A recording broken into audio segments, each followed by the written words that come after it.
Have you been in an accident that wasn't your fault? Feeling overwhelmed and unsure what to do next? Look no further. The personal injury attorneys at Phillips Law Firm are here to help. Phillips Law Firm understands that accidents can turn your life upside down. That's why they're dedicated to fighting for the compensation you deserve and to making the process as stress-free as possible. Don't wait any longer. Call now, 1-800-JUSTICE, or visit justiceforyou.com.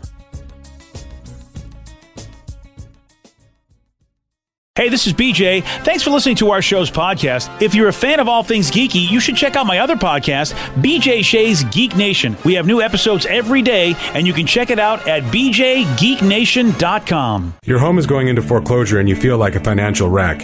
You don't know where to turn for accurate information. I'm bankruptcy attorney Travis Gagne. Let's talk about some legal options. If we work quickly, we can propose a plan to save your home, modify the loan, or in many cases even eliminate your second mortgage. The consultation is free. I've helped hundreds of people just like you make informed decisions about whether to save their home or exit it on a reasonable, organized timeline. The chapter you choose sets the tone for the next chapter of your life. Please contact me today at choosetherightchapter.com. That's choosetherightchapter.com. 99.9 KISW, the Rock of Seattle. You guys remember that zombie kid that loves turtles? Yeah. Oh yeah, of course. I like turtles. Yeah, he went viral back in the day, back in 2007. I guess it was a Portland TV station that interviewed him. And Dude, I forgot it was a Portland thing. That makes so much more sense. Like the whole Keep It Weird Portland, because he was dressed like a zombie, and all of a sudden, just out of nowhere, just goes, "I like turtles." Totally Portland, no doubt about it. And this is so here's the whole interview with Zombie Kid. Back here live at the Waterfront Village with my friend, the zombie, Jonathan. You're looking good. Jonathan just got an awesome face paint job. What do you think? I like turtles. All right. You're great, zombie. And good times here at the Waterfront Village. I love that reporter. She's like, I'm done. I'm just done. If I don't get a job as an anchor, I'm out. I don't know why she didn't go with him. You know what I mean? So if a good interviewer, you just go where the guy leads. I would have been like, oh, what do you love about turtles? Right. What else do you like? Yeah, something. Instead, I like turtles. She was just like, I'm done. Yeah. Yeah. Well, Paramount tracked him down because he's all grown up now. What's funny? There was a rumor that he's a local wrestler, but he's now like on AEW, Darby Allin, because he wears like that zombie kind of half of his face is painted white. So for the longest time, people were thinking that was Darby Allin was the turtle kid. Oh, it's really not him. What a great idea, though, to sit there and go, hey, let me look like the turtle kid. Yeah, that's Darby Allin. So he's got he looks like a younger dude. Oh, right. But it's like, are you the zombie kid? Yeah. He's like, no, that wasn't me. But I don't like turtles. That's the thing. I don't like anybody that likes turtles. So Paramount was like, we got Teenage Mutant Ninja Turtles Mutant Mayhem coming out, which is an animated movie that looks pretty decent. That's coming out this week, right? Is it already this week? I know I've been seeing previews. So. Wow, I can't believe it's already this week. Yeah, I think that's what I saw. Like something I think it was like the first week of August. So, it makes sense then why we're hearing about this. So what they decided to do was like, well, everybody loves the turtles. Let's get the ultimate turtle lover. And they tracked him down, put him back in zombie makeup, and he's doing a really funny promo for the new Teenage Mutant Ninja Turtles movie. And go to the BJ and Migs page of KISW.com if you want to see it. We just got out of a screening for Teenage Mutant Ninja Turtles Mutant Mayhem, and I'm with my friend, the zombie, Jonathan. Looking good. Jonathan just got an awesome face paint job. What'd you think of the movie? I like turtles. All right. You're a great zombie. Good times here at Teenage Mutant Ninja Turtles Mutant Mayhem, opening in theaters August 2nd. So they did. They recreated the whole interview. I mean, it made it look like the exact same broadcast with the same graphics and everything. Yeah. That would have been great. They got the same news reporter. Is that the same? It sounded like her, right? Yeah. Was it the same? Oh, that's fantastic. How much money do you think they paid the kid? Oh, and the news reporter. You got to pay everybody. I feel like the news reporter can only command so much. Okay, you're right. The kid's the kid. Yeah, the kid's the star. Free popcorn during the movie. You think? That's all he got. Oh, man. If I'm that kid, I'm holding out. I'm like, this is a golden opportunity for him to make a couple dollars. Yeah. All these years, he's been made fun of for being this kid. I like turtles. Now pay up. I like turtles. I would really like to know. That's a great question. I'd like to know, how much would that get you? This was viral fame. It finally paid off into some cash for this kid because I don't think he got any money for running around everybody. Every time we play I Like Turtles, he doesn't get anything for that. Right. At what point else is he going to, at what other point in his life is he going to be able to make money off of that stupid video? Do you think it was 5 figures? Who? I mean, I wish it was, but I don't think it was. Oh, see, then I don't know, man. What is that's that? I'm thinking, man, all the money they're going to make. a grand? Oh, that is horrible. You don't even think? I was thinking 500. You think they give him $500? Yeah. What if they said they're not giving him anything for it? It's just a chance for him to be famous again. I like turtles. Wow. Sounds different, you guys. I don't know what's up with that. But I like turtles. Get it, man. I like turtles. Sounds like he's all I grown like up. turtles. yeah. I don't like that. I like him to be a little kid forever. Where's the fried chicken kid now? I like fried chicken. That's a really good question. Give him 20 years and it's going to be the Popeye spokesman. Yeah. Yeah. Oh, you'd probably make more money as that. Apparently, he wishes he trademarked the I Like Turtles slogan because he hasn't made a cent from any of the merchandise or anything with his likeness at all. There you go. But he doesn't regret doing the interview. God, that does suck that people sold T-shirts and made so much money off of that, whatever it was, and he didn't get anything. How does he not have somebody helping him with that? It's his face. If people are making money off of his face, don't you think he should be making something? It might be too late by the time you notice it, right? Can you still copyright? I mean, I don't know. That's a really... Couldn't you sue like a company if they're selling a T-shirt with your face on it? If it's not copyrighted, I don't think you get to do anything. Yeah. Well, you have to copyright your own face?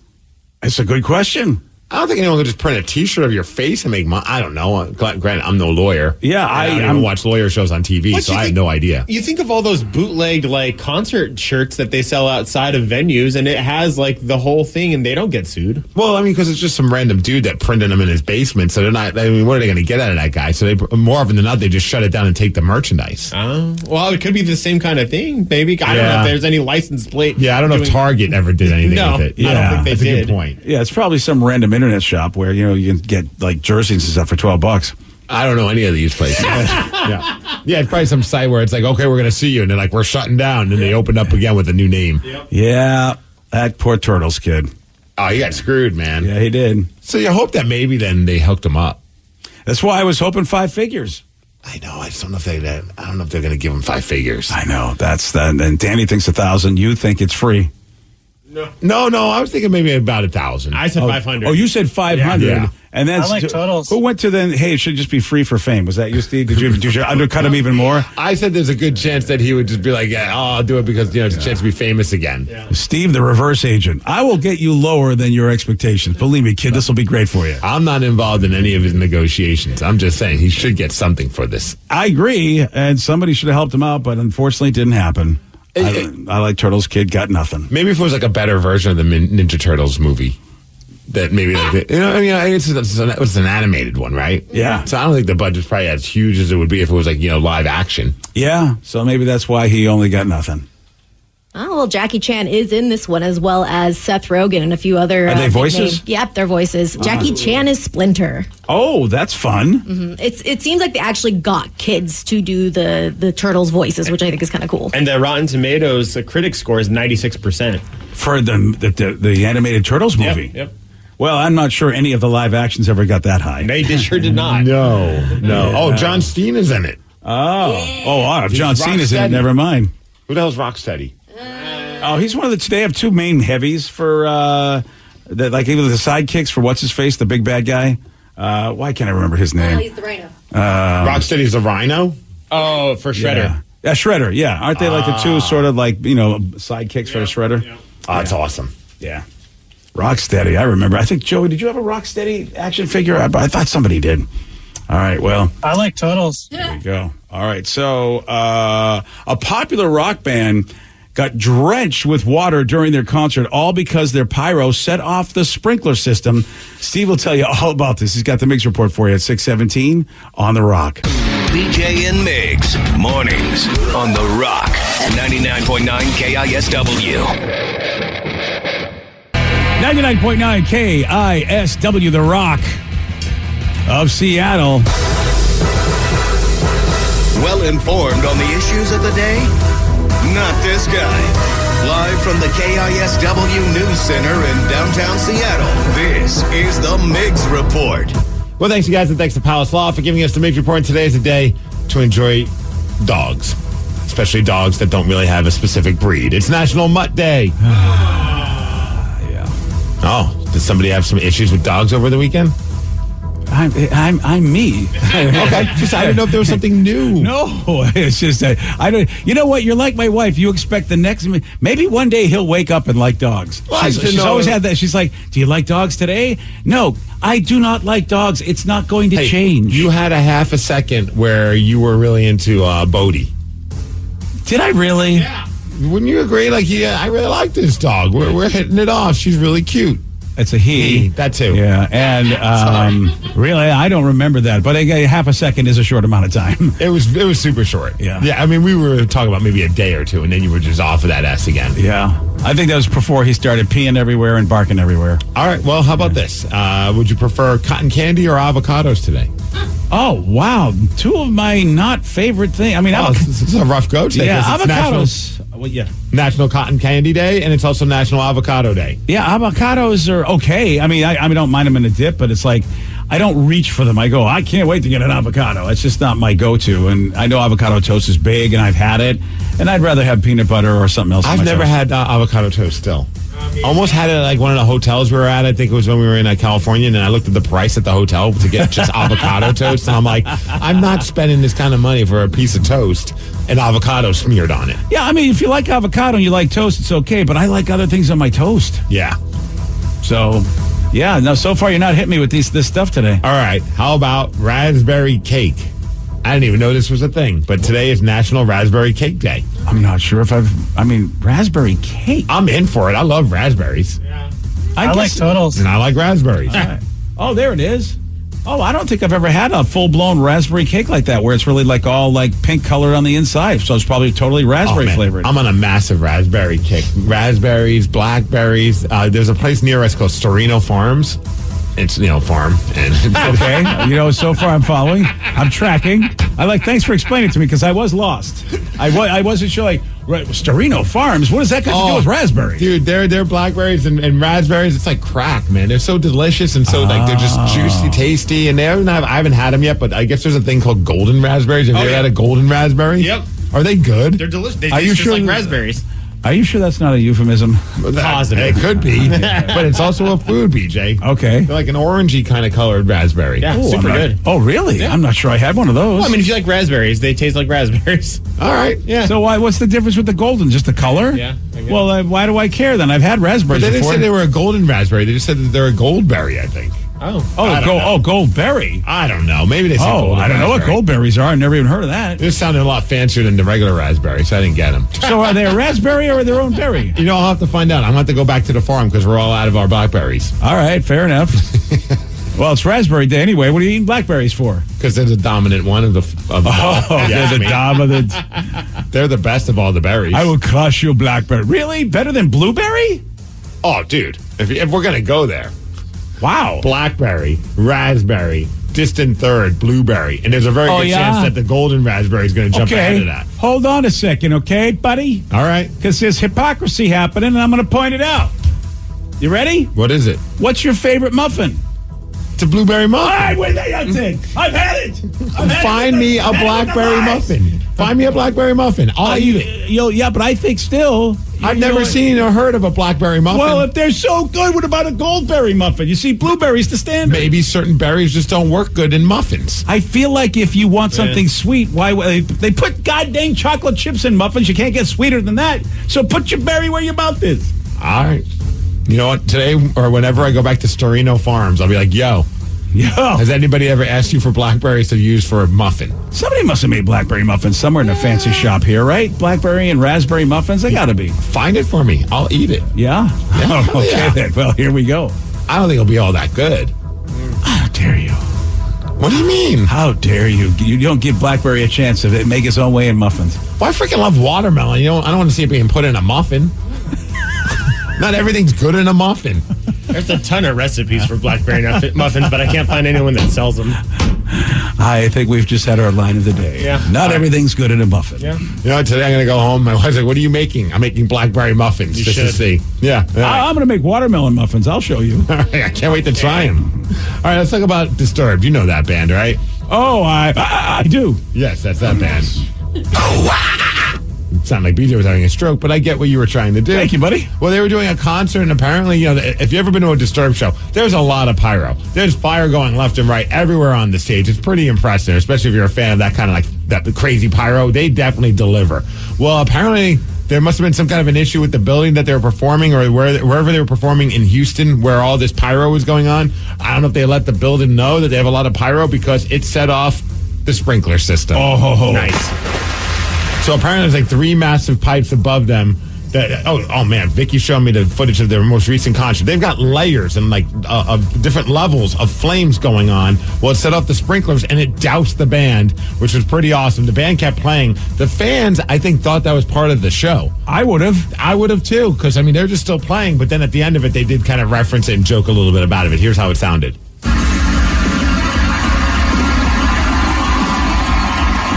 There's the sprinklers hitting.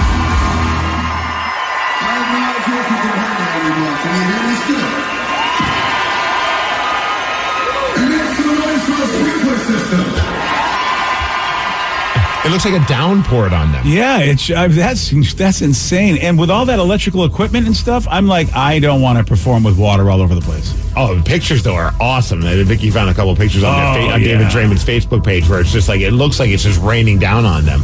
And it kind of is. But it's funny because it's raining down on them, but not the fans. Usually it's the other way around. Yeah. So take that, Disturbed. Yeah. Oh, that's fantastic, actually. If you're a fan, it's like, well, I didn't get wet. All right, let's talk about these 2 women. Made a certain screening of the movie Barbie a little bit more entertaining for some people because, well, they got into a fight during the showing of Barbie in England. Is that one of those theaters that looks like it has those couches, those relaxing kind of cool theaters that you have? Oh, then why would you get into a fight? You're so relaxed. Why? I have no idea. There's no word on exactly what set them off, but it happened 10 minutes into the movie, and there's just 2 people fighting during the film, which would have been awesome, especially because one of the women had long blonde hair, so it kind of felt like Barbie was fighting somebody, at least for me. And, of course, somebody pulled out their cell phone and recorded it, and here's how it sounded.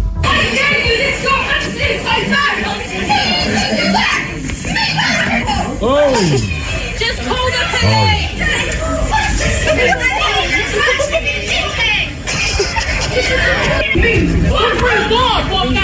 Wow. Was this after the movie, I think? 10 minutes into the film. Oh, that's although Vicky not cool. Vicky found a different video. That's a different one. Oh. Because the one I saw, the one where I got that audio from, was a blonde woman, and it was 10 minutes into the movie. The video Vicky found was at the end of the movie, and there were no blondes involved. Oh, yeah. What the hell's going on with Barbie that's pissing people off that much? Yeah, why do I have a feeling it's just people are pissed off? Oh, yeah, I think you might be right. Yeah, maybe that's It's the damn price of movie tickets. Oh, that's what it is? Yeah, I'm blaming it on that. All right, I want to give a shout out to Luke Combs. I don't really listen to country music at all, and I don't know anything about his music, but I have to say what he just did was pretty amazing. Some fan was at a show in Philadelphia, had a giant sign that basically said, "Hey, Luke, can you draw me my very first tattoo?" He's asking Luke to draw on a piece of paper whatever he wants. Okay. And he's going to tattoo it on his body. So Luke Combs said, okay, sure. Took him about 15, 20 seconds. He drew something, and what did he draw? A pair of boobs. And under it, he wrote big ass boobies, but used a different word that starts with the letter T. Okay. Now, no word on if he actually did get that tattoo just yet, but that would be pretty awesome. Wow. It's a great story. Why do you have a pair of boobs tattooed on you? Luke Combs drew it. Yeah. I feel like that could be a fun thing to do whenever we have celebrities in. Hey, can you draw me a tattoo? That's actually a really good idea. You might get big ass boobies though, but and then I mean, I guess if you get that tattoo, you've got a story. You have a great story. You kind of need his autograph at the bottom though, don't you?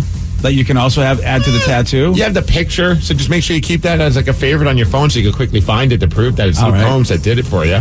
Yeah, I like a lot of people. I don't know if I like them enough to get a tattoo like that on the body. I feel like that's somebody that probably, they said it's their first tattoo. That's kind of crazy. I was going to say if it's someone like myself, Danny, or Vicky, you get to the point where you're just I don't care, just tattoo it on me. Yeah. Because you have so many tattoos, it's not going to be a big deal. First tattoo, so that's got to be a tramp stamp, right? Oh, man. Or do you put that right under your chest? Oh, good call. I don't know. How about the Mariners, though? Woo! Another series win for them. They ended up beating the Diamondbacks 4-0, so they won that series as well. They've just been doing really well, man. 4-2 record on the road trip as well. Luis Castillo pitched another great game, so that was pretty awesome. And they won when he pitched a great game, so that was pretty cool. They've been playing pretty good baseball since the All-Star break, man. Yeah. So what happens now? The trade deadline? Are you buying, you selling, or are you staying kaput? Yeah, staying kaput. I don't know. Is that a word? No, kaput means you're done, like you're dead. Oh, okay. Staying put, yes. Staying kaput means I'm going to stay dead. Well, but you might be right. You may be righter than you think. Really, really good question, because the trade deadline is tomorrow, right? Is it tomorrow? Oh, yes, you're right. Yeah, so that is it. And I feel like, I don't think we're going to see a lot. I think they're going to, unless they make another amazing acquisition like Luis Castillo that they can sign, then I'm all for that. I'm all for getting somebody that they can sign. And yesterday was the 1 year anniversary of that acquisition, so that'd be pretty awesome. And boy, on the 1 year anniversary, he pitched a hell of a game. He held it. He did, man. Well, this is actually this next series. Both teams are in the same position. Do we buy? Do we sell? Do we stay put? Because the Red Sox are coming to town, and they also are in a very similar position as the Mariners. Like, what do we do here? So, are you going to the games tonight? It's Boston, man. I am not going to the game tonight, but I have my big rumor is coming to fruition here. What's the James Paxton rumor? Because he'll be in town. He can walk right across the dugout. The Red Sox last year did the same thing. When they were in Houston, they traded their star catcher to the Astros. He just walked across to the other dugout. Like, we just need to save some money. We won't trade Paxton until we get to Seattle. Exactly. They're saving the flight. Like, look, we're trading you. Why? I thought things were good. We're going to save a lot of money having to fly you back. You could just stay here. Yeah. I mean, look, you can never have enough good pitching, in my opinion. And I think the Mariners' offense is going to be what it is, and I don't think one person's going to fix that. Right. But having good pitching when you go into a series can make a difference, and James Paxton's been doing really well. Oh, I guess we'll find out. I mean, today or tomorrow it could happen, huh? Yeah. How crazy would that be if Big Maple comes back to Seattle? They should do it during the game. So then he has to actually change jerseys mid-game. Yeah. Well, he's supposed to, I forget if he's pitching Friday or this week or Saturday of this week, but it could be in a Mariners uniform. That'd be pretty cool. I think a lot of Mariners fans would be happy to see him back. He's very popular with the team. That's my big conspiracy theory. I know they don't really need another starting pitcher, really, but then again, like I said, boy, you can never have enough great pitching. So it's a Teoscar Hernandez, though. He's back down batting .238. You guys need to make another bet about him, because the only time he can hit the ball was to help Steve out. My only problem was betting at the wrong time. I told you what Teoscar was going to be like. I told you. Oh, now it's I told you so. Well, I did. I just bet at the wrong time. That's what if I had bet a month later, you'd be owing me breakfast. What's the new bet? We got to make a bet. We got to get Teoscar inspired. Oh, by the end of the season? You want to say 250 again? That was what the bet was, is that he had to bat 250. Bat 250 by the end of the season, or are we picking by a certain time? Well, we need him to bat 250 before the end of the season. So where are we at? We're about to start August. So yeah, he needs to go on in order to get to 250 by, say, September, he'd have to go on a massive streak. Let's do it. You want to? Okay, so by September 1st. September 1st. He needs to be batting 250. All right, I'll bet you breakfast. In. I mean, I win either way. That means he's been on a torrid streak to get his average up there. I just want you to know, because maybe you don't know, it's going to take a lot for him to do that. It really is. Yeah, you're right. But you know what? In. All right, you're in. That's right, September 1st. If not, I owe you guys breakfast, and I'll bring you my world famous blackberry muffins. I can't wait. Yeah, and I'll bring it. And if I lose, I'll bring in my world famous watermelon muffins. I'm so fired up for this bet. Hey, weather 76 degrees and sunny. That's the Migs report, and that's what's up. On Friday, Steve did get this one right. What are the two MLB teams in New York? The Mets and the Yankees. Yes. Nice job, buddy. It's not bad since you're from New York. I would hope I get that right. Me too. I was rooting for you. You want a shot at beating Steve? You got it. 206-803-ROCK. We're going to play Beat Migs at 647 on The Rock. Today's podcast is brought to you by bankruptcy attorney Travis Gagne, who's ready to answer your questions about bankruptcy. Travis, is it true that if you filed for bankruptcy once, you can't file again? Even if you filed bankruptcy before, you can almost certainly file bankruptcy again. Different types of bankruptcies have different time limits between filings. In Chapter 7, full bankruptcy, you can only file Chapter 7 once every 8 years. However, you can almost always file a Chapter 13 case. Chapter 13 cases can be filed immediately following a Chapter 7. They can be filed immediately following a prior Chapter 13 case. Chapter 13 is a reorganization plan, so there will be some type of monthly payment, but it's based on your budget and your ability to afford that payment. So Chapter 13 is an option in almost all cases, even with a prior bankruptcy filing. Thanks, Travis. If you have more questions about bankruptcy, you can reach out to Travis anytime at choosetherightchapter.com. That's choosetherightchapter.com. Thanks for listening.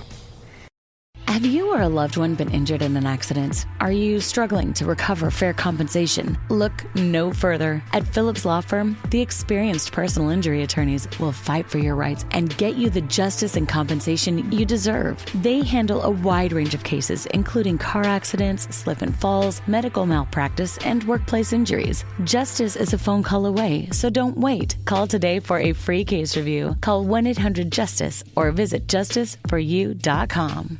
Hey, this is BJ. Thanks for listening to our show's podcast. If you're a fan of all things geeky, you should check out my other podcast, BJ Shea's Geek Nation. We have new episodes every day, and you can check it out at bjgeeknation.com. Your wages are being garnished. We can stop that now. It's hard enough to pay your bills when things are good, let alone when a big chunk of your take-home pay is gone before you even get your check. I'm bankruptcy attorney Travis Gagne, and I can stop the garnishment and get the creditors off your back immediately, often the same day as our consultation. Both Chapter 7 and 13 provide bankruptcy relief, but choosing the right chapter is crucial. In a free consultation, we can create a plan to get your finances back under your control. The chapter you choose sets the tone for the next chapter of your life. Please contact me today at choosetherightchapter.com. That's choosetherightchapter.com. 99.9 KISW, the Rock of Seattle, kicking for kids, man. Mary's Place, us getting together because we got to get those kicks on those kids. They're going back to school. About 400 kids in Mary's Place that do not have a home. And, well, they're still, providing home, shelter for these kids. And the kids are going back to school with no shoes. Right. We got to get sneakers on these kids. All right, some of the Rockaholics have already been stepping up. What is our goal? Is to get 20,000 raised. We're over 2,000 now, so it's slowly but surely happening. But lots of love for all the Rockaholics that have been helping. An anonymous donation of $500 just came in a couple of days ago. Shout out to our 69 Club members as well. Eric Leonard donated $69. Tim Duncan donated $6.69. Nice. He said, I just want to get into the 69 Club. I know it's not much, but thanks. Any amounts is plenty. It's very cool, and including Joshua Gallant. He donated $69.69 and said, hey, can you say it's from Perfection Plus Drywall in Montana? We listen on Odyssey every morning. Shout out to all my Monroe friends and keep on rocking. So shout out to Perfection Plus Drywall in Montana. Thank you so much, guys. Really, I'm telling you right now, like $6.69. If we get enough of that from everybody or whatever you can donate, that will be a big, big help to get us to our $20,000, which will help get these 400 kids all shoed up. And we ain't too proud. If you want us to plug your business when you put it on the comments, sure as hell. Yeah. Donate some money. We'll give you love. It literally is for the children. Yes. So if you want to help us reach our goal of 20,000, you want to make a donation, please do it today at KISW.com. Let's play Beat Migs. It's time to play the game. So everybody scream his name. Beat Migs. Don't be a loser. Whoa. Beat Migs. You're a loser. Who's ready to be Migs? I know Adam from Shelton is. Adam, are you there? Good morning, good morning. Good morning. All right, Steve, now get out. Goodbye. For those playing at home, Adam has 60 seconds to answer 10 questions. You can pass all you want, but you will only get 3 guesses per question. Are you ready? Oh, yeah. Who was the first boxer to win the World Heavyweight Championship 3 times? Mike Tyson. No. Joe Frazier. No. Pass. What popular show features characters named after famous artists? Teenage Mutant Ninja Turtles. Yes. The Roman god of war inspired the name of which planet? Pluto. No. Mercury. No.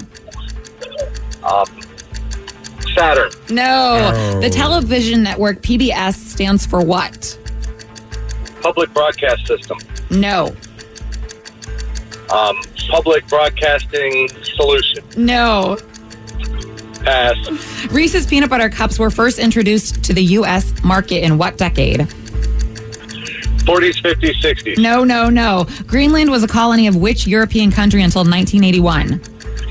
England. No. France. No.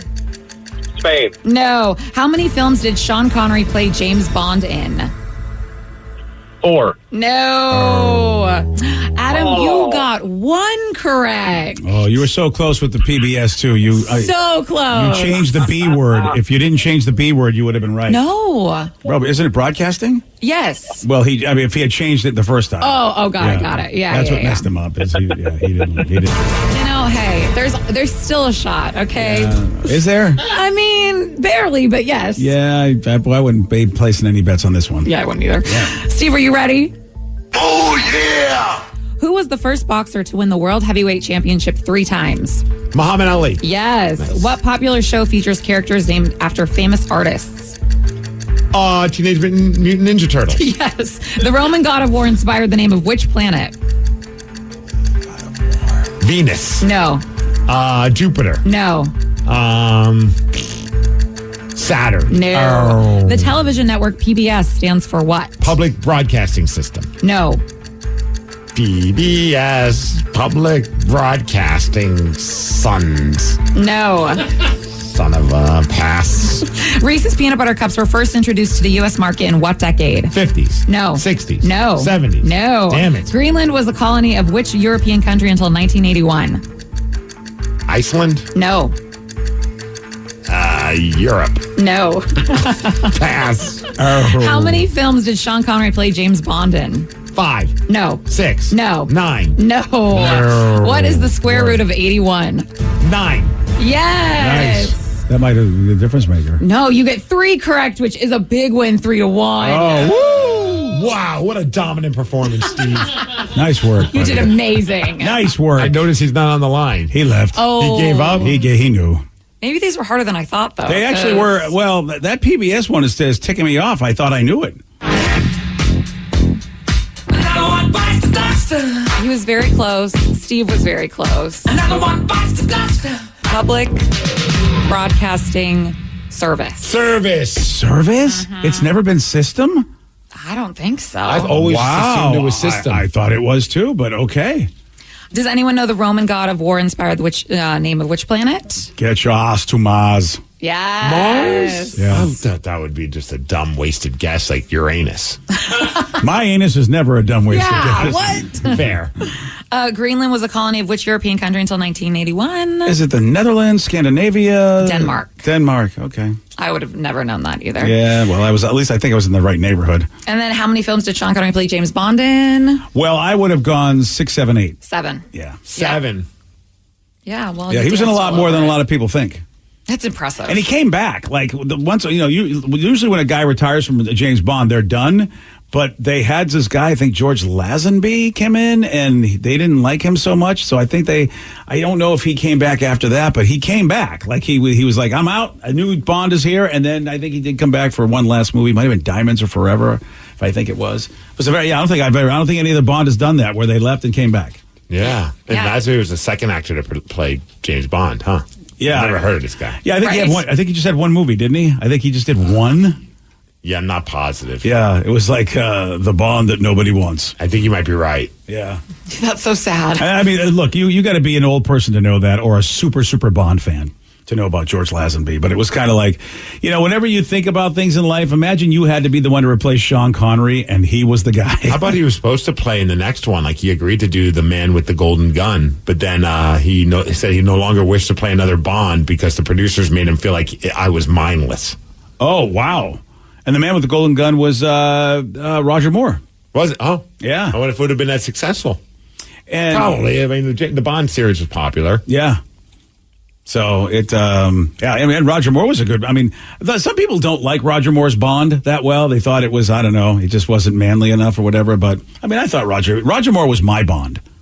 Oh, he was yours. Well, that's what you say. It's like the same thing like with Doctor Who. Like, who's your doctor? Who you grew up with. I didn't grow up with Sean Connery. My time of seeing Bond movies was Roger Moore. That was my Bond. My Bond is Daniel Craig because he's the only one I've ever seen in a Bond movie. Yeah, that's your Bond. Same. That's my Bond. That's your Bond, man. Yeah. I know that you two went to see a movie together, speaking of bonding. Oh, no. We haven't seen it yet. Oh, it's today. Today's the big day. Oh. Yes. I've seen it already. I was going to say, you're going to see Barbie again? I am, because BJ doesn't want to look like a weirdo going by himself or with his older friends. So nobody else. Well, nobody else really wants to go see it with me. And so Sarah's like, I'll see it again. You really want to see it?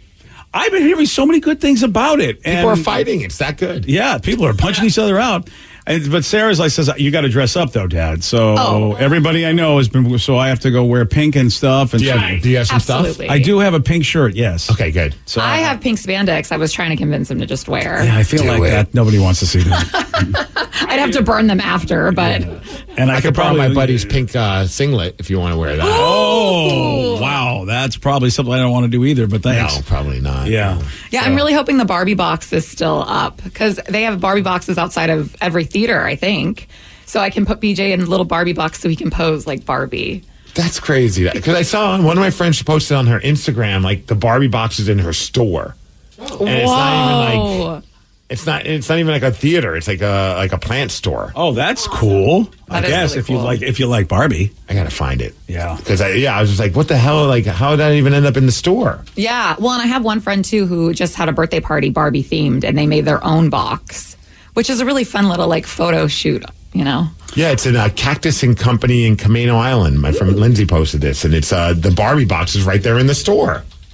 Oh, I love that. How do you make that happen? How do we not get a Barbie box here in the studio? Right? That's I Sarah, I hope that looks like a legit Barbie box too. Yeah, I don't think they made it. I think this is like the one they probably got through the movie people. Yeah. It looks like the Barbie box. It looks like it's made of plastic almost. It's so shiny. Maybe that's just cardboard and looks really, really good.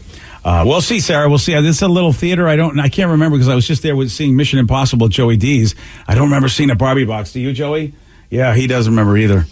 That'd be a shame. They need one at strip clubs. Yeah, they do. Oh, yeah. Whoa, okay. I mean, that would be pretty popular. Yeah. I don't know how many other patrons are going to take pictures in there, but I think the workers would. I feel like everybody would win on that one. I feel like maybe if the strippers take pictures with you in the Barbie box, that would be really popular too. Oh, yeah. Right? Yeah. Popular with their significant others, I suppose. I would need a math book if we're going to take a picture in the Barbie box. Okay. Yeah, I'm just saying. Okay, if there's a Barbie box there, are you going to get a picture inside of it? I have to, don't I? Because first of all, Sarah won't let me not take a picture in front of it. So if not, maybe the Barbie sign at least if they don't have a box at this theater. Yeah, something for sure. But you got to be decked out in pink. Absolutely. Okay. I'm very curious to see what you're going to think of it, to be honest. Well, I like good movies, and I've been hearing it's actually a well-done movie. It is, yeah. So very surprising. Yeah, I'm not going to, I'm not going to go in and go, oh, it's a Barbie movie, what do I care? I mean, if it's a good movie, and there's a lot of good actors on the movie. Did you hear about the Barbie test that's now going viral on TikTok? No. Apparently there's like a Barbie test where people will ask their significant other if they want to see Barbie, or someone that they're maybe dating, and if they say no, that means that they're not boyfriend material. That's the test? That's it? Yeah, she says if a guy really doesn't want to see it or is not into talking about it or just doesn't want to go at all, then that's a big no-go. But she did say her boyfriend passed because he went wearing the pink and got all the jokes, and she even said it was a masterpiece, he said, and how hard it must be to be a woman after seeing that film. Which I think he's just kissing her ass. Oh, at that point, that is total AK. It is AK. That is so funny, though. Yeah. Well, I mean, J-Rubs did go see it with me, but did it he wear pink? He did. So he passed the Barbie test. He passed, but I will say I had to do a lot of convincing to have him to go. I was like, babe, please. It wasn't like oh, yes, I would love to see Barbie with you, honey. No, it wasn't that. It was a lot of work, but then he actually really enjoyed it. So that's the sign of a good movie, because when you go, oh my God, okay, and then they go, we know what it looks like, but we're going to have this be a movie that everybody can enjoy, even the ones that get dragged to it. That's why I'm looking forward to seeing it, because I've heard nothing but the fact that it's well acted, well written. I can't believe you don't want to go by yourself in the middle of the day when possibly there's just teenage girls going to see it. I don't know who I am at all. Dude, I went to see House Bunny with somebody. That was me. Oh, so you and I, remember how bad we felt? We felt so weird. It was hilarious. Oh, yeah. We were interviewing Anna Faris. Oh, cool. Honestly, I would have went and see it anyway because I just like her movies. But so they're like, oh, hopefully you could go see the movie before because it just came out. She was going to sign of a movie not doing well is when the star of the movie wants to go on a radio show the week after the movie came out. And that's exactly what was going on. So we're like, let's go see the movie. So we went to a matinee. It was me and BJ and a couple other guys from the show. And we walk in there, and we're the only guys. Yep. We're the only people probably over the age of 16. It was so awkward. It was hilarious. We looked like what you basically would say, these people should be in jail. Honestly, But if get I them away from our worked children. for the theater, I probably would have called the cops and said, you should probably wait after this movie and talk Yeah. to these guys. Just in case. It was so funny, man. The only thing that would have been worse is if we all drove together in a white van. That would have been the only, that only would have made it worse. It was a green minivan, so it wasn't that weird. Wasn't they? It was close. Yeah. Well, Yeah. Steve, maybe you should go see Barbie with BJ instead of me, so you guys can do that again. Have that experience. Both be in pink together, and it's summertime, so kids are out of school, probably seeing movies, matinee. So I've got plans that day. What day are you guys doing this? today. Yeah, I got plans. Oh, are you busy? You're busy after the show. I got so many. Steve, can I be part of those plans? You're more than welcome. Thanks, man. You're the one who wants to do this. Do I? I mean, maybe I should. Do I flunk the father test if I say no to this movie? Ooh. You should go up to all the girls that are in the theater and ask them what they think of the movie. That won't be weird. No, not at all. You ladies like this movie? At all. I'm doing it for a radio show, I promise. Steve, there's already been one radio guy that got fired over the whole Barbie thing. I don't want to be the second radio guy. That's fair. That's fair. Well, you know what it is, man. You may have just found out that you didn't pass the boyfriend test. Or maybe you're having other problems, maybe work problems, other relationship issues. We're here for you. We'll help you. It's Help Wanted. We're going to do that. And the number is 206-803-ROCK. Whatever your problem is, if you need advice, we are here for you. And we'll do Help Wanted at 717 on The Rock. BJ and Migs, mornings on The Rock, 99.9 KISW. Is your relationship going sideways? Have a family issue? Problems with your coworker? Do you need advice? We're here to help. No problem is too dumb. No dilemma is too silly. This is Help Wanted with BJ and Migs. 99.9 KISW, The Rock of Seattle. Help Wanted, man. For years, we've been getting all sorts of messages, texts, phone calls from Rockaholics wanting our advice on whatever problems they're having. So it doesn't matter. Relationships, work issues, anything else, doesn't matter how dumb it is. We are here for you. Call us and text us now, 206-803-ROCK. And we've got James from Tacoma. James, you are on The Rock. Hey, how are you guys doing? Good, James. Welcome to the show. What you got for us, buddy? I'll try and give you details without boring you. So a few years ago, my sister-in-law moved in with my wife and I, and it was supposed to be to help get her off her feet, quote unquote. Yeah. But so it got to the point that she was violent toward myself in the house. She actually smacked me across the face. And she was actually she's 40 years old, and she was in the back seat of our car, literally on top of our son, who was 14 at the time, and basically ground and pounding him. Okay, so I don't understand why this is this woman obviously has issues and shouldn't be around you and your family, right? Oh, she definitely does. But for some reason, my wife still talks to her, and they still communicate. And so, like a couple of years ago, she moved to Texas. Well, it turns out she's got another job up here, and I told my wife that I don't want her moving back in. But I have the feeling, so my wife is in the process of purchasing a second house, and that's another story of another time.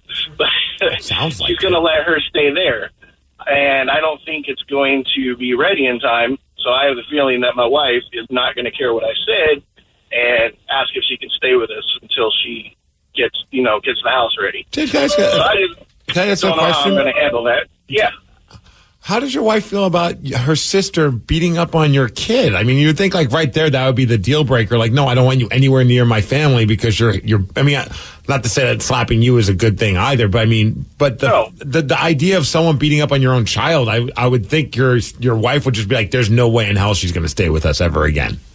Right. I totally agree with you. But her response anytime I bring that up is that, they've said, will siblings fight or family fight? And it's like, my family has never ground and pounded me. But she says she's the only family member that she's close to. There's just excuses. Yeah. And it's just I don't know how I'm going to respond if it's brought up that she stay with us till the house is ready. I'm Yeah, James, so I this just is want some advice. Yeah, James, it's not an enviable situation. And look, this is where, again, you need an advocate that really will just basically, she won't be able to dismiss. It's like you can always dismiss your husband, your wife, your sisters, your brothers. If anybody tries to come to you and say, look, this is an issue, you really shouldn't allow this. You know, she can't dismiss a professional, and you need a professional advocate on your side, James, because she's radio professionals. Where are your guys? Yeah, it's out of the question for her to live in your house. Of course, you know, here's the thing, James. A lot of guys aren't like me. It would not happen on my watch because I would just be constantly in the face of my wife and say, no, this is not happening. I'm not letting this person live with us. It's just not going to happen. And it's my house too. And I don't want my children to be assaulted by anybody. I don't want to be assaulted by anybody. She is not living here. And you know, you can tell her. You can say, "I'm going to tell you right now, it's not going to happen. If it happens, we're done. It's a deal breaker." That's how I would do it. But you may have to go get a therapist to advocate. Even maybe it sucks. Maybe a couples therapist too. What if you sat down? Position to be in. What if you sat down with your kid, you and your kid, and talked to your wife about? Like, I mean, I wonder if it would hit harder if all of a sudden I imagine your kid, you said was 14 at the time, so what, like 15 or 16 now? Yeah, he just turned 16, but he's forgiven her too. Oh, like I'm like, how, man? She was literally punching you in the face. Yeah, she must be very charming. You know, James, people have a way of dealing with trauma. You know, everyone is different how they deal with trauma, how they deal with all sorts of stuff. It still doesn't mean he doesn't need you to be there to defend him, or even if he doesn't want to say it. It's great to forgive somebody, but I don't know if she's ever apologized. And frankly, she should be like, I shouldn't be around you folks because I just don't know. She's apologized to everybody except me. So I'm the step parent, so they're all blood. So you're the so yeah. So the child is not your bio child. Right, correct. Oh my God! Boy, you really married into some fun, didn't you? Oh, I really did. Yeah. Wow. Well, they don't have that on the Yelp reviews about the crazy sister. No. Yeah. Well, but I do honestly love my wife, and it's the way, I don't know. It's just well, James, if I put my foot down, it might go south. And well, that's the thing. And you know what, James? Here's what I really would suggest. Then it would be good for you to have regular conversations with somebody to figure out the best thing for you. Because yes, we have advice for you, but this is big stuff, and it's hard to work this through because of all the different things. And even though Steve has a great idea, there's a lot of times people just aren't going to be reasonable, even if you sit them down and try to have a conversation. They just may not be reasonable. You might have to move into that second house. Yeah, James, that might be the thing. And you know what? It sucks, but you may love her, and you know what? It's possible it still may be a deal breaker. These are the hard questions to really talk to somebody about. It's so hard when you love somebody, but then they're creating a really, really rotten environment for you. Oh, and you're not the father, so if you were the father, it might have a little bit more play, but you're the stepfather, and therefore they kind of dismiss you. I got a feeling your head must be exploding every time you talk about this with them. Like, your kid's okay with it, your mom, your wife's okay with it. I mean, do we not remember this woman was, hitting all of us? Dude, it's amazing. Yeah. It drives me insane that they still have a relationship. Yeah, James, if you can, if you've got insurance, I would start a dialogue up with somebody. I know men hate to do it, but you need to get some advice. You really need to get some solid advice on at least how you can handle it, and then how you can make peace with whatever decision you make. That's the other thing, is sometimes you're like, you know what, it sucks, but I'm going to make this decision, but at least you'll know that you gave it some thought, you had some good conversations about it, and then you can at least make peace with it, even if it's not, like, you're in a rock and a hard place. Sometimes there is no great decision. You're just going to have to make the one that sucks the least. And, yeah, that's true. Yeah, sorry, buddy. I wish I had better stuff. You know, Steve, I have seen other people, when you're on the outside looking in and you see family dynamics, you're like, how do they put up with that? And they're oblivious to it. Yeah. It's really wild when it comes to family. And my thing is being adopted. I don't have the blood thing. I know there's something about being like a blood relative that somehow is a little bit like elevated for people. I never had that because I'm blood relatives with nobody that I know. Yeah. Except my 2 kids. It's the only time I ever knew it. Is like, I will do things for these 2 kids maybe that in my brain goes, you need to be there for them. But anybody else, I got no choice. I'm blood related to you, too. Yeah. I guess I'll go see Barbie with you, I got to Sarah. go see Barbie. Yeah. Oh, it's like you and I sit here and go, it's a no-brainer. Stop letting him hit the kid and stop letting her be in your house. And I'm thinking, this poor dude is like, when now he's done think about this, and he's just like, I thought we dodged this bullet when she moved to Texas, and now all of a sudden it's coming back again. Yeah, I'm not a big fan of because they're family. It's like, you've got your own family. You can't let somebody else ruin your life. That's what Al-Anon is all about. I don't know if this is a substance abuse issue, but the folks that are the family of alcoholics and drug users, they have to go get therapy too, because they get wrecked trying to take care of the person that's got the issue. Damn. Well, it is help wanted. I don't know if we did any, I don't know. I never know if we help. No, sometimes I think it probably feels good just to get it out of his system. Yeah. Just to say it out loud. There's a contestant. Probably hear us be like, yeah, that sounds crazy. Yeah. I guess maybe he's thinking, maybe I'm the crazy one. Maybe I'm not being loving enough to allow this person back into the household. Yeah, you're not. You know what I mean? James, you're not crazy based on what you've described. And unfortunately, you're not also honored. That's the other thing is, if you got a spouse, you've got to honor them to some degree and say no to your family. Like, look, you're unsafe for our house and my spouse doesn't want you there and I have to honor him or her and I have to honor my kid. No one should be beating up anybody's kid. That you can forgive them, but you should be like, dude, there's no excuse for that. So you're going to have to show me you're cool for a long time. Yeah. And you should also apologize to my husband. Should do that too. Would think. Yeah, you're slapping somebody across the face. You go to jail for that S. So it's like, she's lucky she's not in jail. There's a contestant on Jeopardy. They are going viral for having the worst guesses ever, which would be what would happen if I was on Jeopardy. So I really can't throw stones. You're going to hear what happened at 7:47 on The Rock. Today's podcast was brought to you by Travis Gagne, bankruptcy attorney. He's here right now and has agreed to answer more of your questions about bankruptcy. Travis, if you're upside down in your mortgage, should you continue to make the payment? Continuing to pay your mortgage or not is a complex decision because you're going to have to pay to live somewhere. You're going to have a housing payment. So continuing to make your house payment really depends on several factors. One is whether or not you have a second mortgage. The second one is how affordable your ongoing monthly mortgage payment is. Another issue is whether your mortgage is adjustable and you're facing an increase in your mortgage payments later on when interest rates go up. If you do have a second mortgage in this economy with the housing prices being down, oftentimes we can take off or strip off that second mortgage in a Chapter 13 case so that you'd only have the first mortgage to continue to pay. Thanks, Travis. If you have more questions about bankruptcy, you can reach out to Travis anytime at ChooseTheRightChapter.com. That's ChooseTheRightChapter.com. And thanks for listening.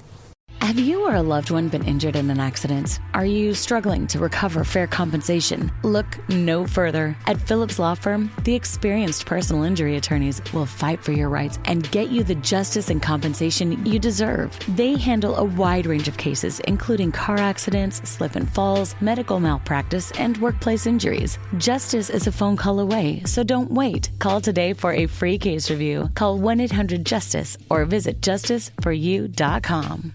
Hey, this is BJ. Thanks for listening to our show's podcast. If you're a fan of all things geeky, you should check out my other podcast, BJ Shea's Geek Nation. We have new episodes every day, and you can check it out at bjgeeknation.com. Your driver's license is important so you can get back and forth to work, get your kids to school, and back and forth to daycare. If your license has been suspended because you can't pay your tickets, you can't do any of those things. Let's talk about Chapter 13 bankruptcy. You may have heard the tickets cannot be discharged, but they can be dealt with in a Chapter 13 case. Why not come in for a free consultation? The chapter you choose will make all the difference to your getting back legally on the road. Let's design a plan to pay off your tickets and restore your license immediately. I'm attorney Travis Gagne. Please contact me today at ChooseTheRightChapter.com. That's ChooseTheRightChapter.com. 99.9 KISW, The Rock of Seattle. Sharon Bishop, she's a high school Spanish teacher from Rhode Island.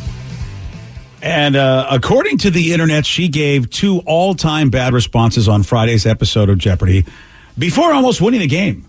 Which is, I think, look, if you're going to do badly, at least at some point, but if you can come back and still almost win the game, which she had a chance to do, that ain't horrible. To be honest, if I know I'm not winning that game, I'd like to go out in a blaze of glory so that people would talk about you. You know what I mean? You might as well make it memorable. Yeah. Like, if you're not winning, you might as well do something awesome. Yeah. So suck. We've got Sharon's first bad guess. We'll let you make the call of how bad it might have sucked. Let's start with messing with Texas for 200. In 2014, Decatur, Texas rescheduled this holiday back to the 30th as it conflicted with Friday night high school football. Sharon. What is football? No, I'm sorry. Okay, she sounds like she's answering Migs questions. Yeah. I do that too. Yeah, that's why they were looking for a holiday, weren't they? So it had to be Halloween. I think you're right.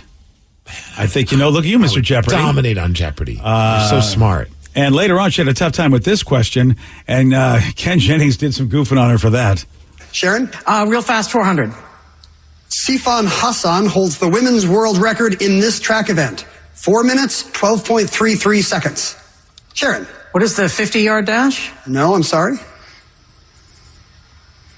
I think a lot of us can do the 50-yard a little faster now. That's a mile. That's a mile she's running there. Oh, you snarky bastard. Oh, yeah. Sorry. Yeah. I didn't know that. And Steve would get in a fight with the Yeah. host. Yeah, like, Mr. Know-It-all. Yeah. I mean, how about you try this Jeopardy thing, buddy? And he's like, I actually won a lot of money in Jeopardy.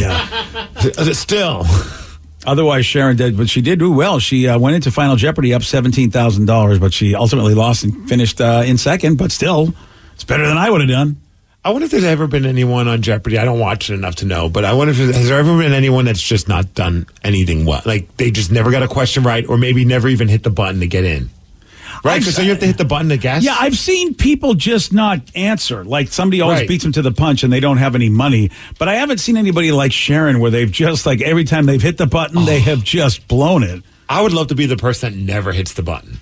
I just stand there. I'm just happy to be here, Ken. Yeah. Just happy to be, and I don't even bother trying. Yeah, if you've got no money at some point, Ken's got to go, Steve, can I ask you a question? What are you doing over there? Steve, your little clicker is not even in your hand. Yeah, I don't care, Ken. I'm just happy to be here. I just wanted to be on the show. I have no business being here. I just wanted to be here. I'm in my 40s. You wouldn't let me do Teen Jeopardy. That's where I would dominate, but I can't do this version. Sorry, yeah, Teen Jeopardy does have an age thing. I don't even think I would do well in Teen Jeopardy. Oh, I know I wouldn't.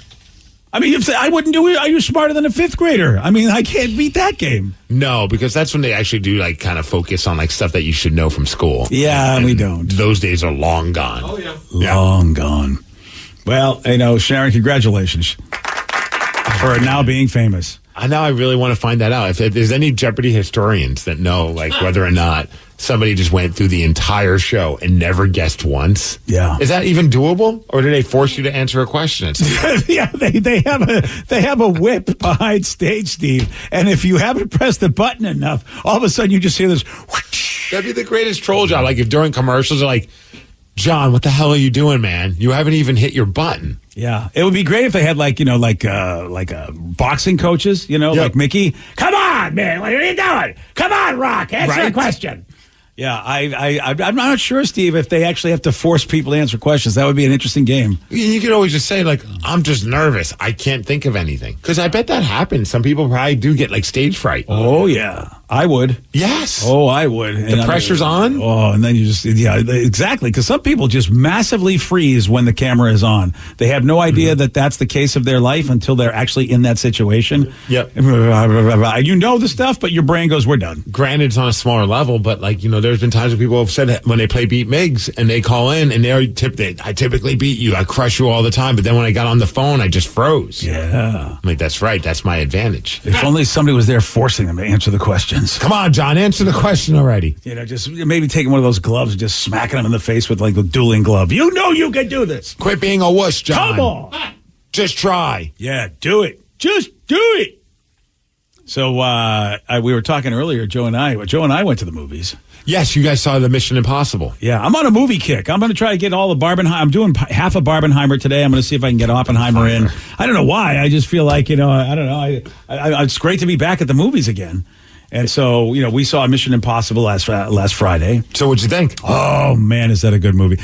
Look, we knew going in it was going to be part one. So, going in, like, they're doing that now. They did that with Dune. They're doing that with Mission Impossible. They're not even hiding it. They're like, it's going to be part one. And they did a good job finishing up. Like, you feel satisfied with how it ended, even though you know more's to come. Dude, I don't know if Tom Cruise can make a bad movie. I mean, not a bad action movie, I'll tell you. Yeah, he's like, made some bad movies that aren't action based. Yeah, but don't listen to him. I think there's some movies that just Steve and I don't agree on that I still think are good. Joe, movies. listen to me. Yeah, Oblivion was good. Steve just doesn't like movies that make you think a little bit. Oblivion was pure trash. Yeah, don't listen to him. Oblivion it had Morgan Freeman. How could it be a bad movie? Well, that's what I mean. That shows how bad it is, even with Morgan Freeman. And Emily Blunt, I think, wasn't she in that too? And how can she make a bad movie? But Mission Impossible, yeah, Joe. So on a scale of 1 to 10, what would you give it? I'm giving it a solid 9, even close to a 10. It's my favorite movie of the year so far. Wow. Are you a Mission Impossible fan? I am, but I've never liked them more than like a random Marvel movie or something. Okay. They're just like a fun action movie, like a Fast and the Furious movie. But this movie is incredible from start to finish, despite being 2.5 hours plus. It flew by. It just blows by. I cannot believe, I've talked about how these companies need to stop making 2.5 hour movies and just stick to 2 hours or maybe even 90 minutes. I was surprised that this was 2.5 hours. They did such a great job with the pacing of this movie and even the plot development and all of the stuff you had to do. It really moved well. Did you have to go pee at any point? I did. And luckily I had the Run Pee app, so it told me when to go. Nice. And I was really, really surprised how that, when the movie was over, it was like, this is over? And Joey's like, yeah, 2.5 hours. I'm like, this has been 2.5 hours? So that's a good movie when you don't know that. So, Joe, you feel like this is the best of all the Mission Impossible films then? Yeah, because they reference the first one a lot, too, and bring all the history for all the characters back, and it comes full circle. That was fun. If you, A, have never seen a Mission Impossible movie, or B, maybe it's me, and I forget every single movie I ever watched, so I have no idea whatever happened in the past. Sometimes I'm halfway through a movie, I'm like, oh, I've seen this one. I'm just the worst with that kind of stuff. Can you go into this and still enjoy it?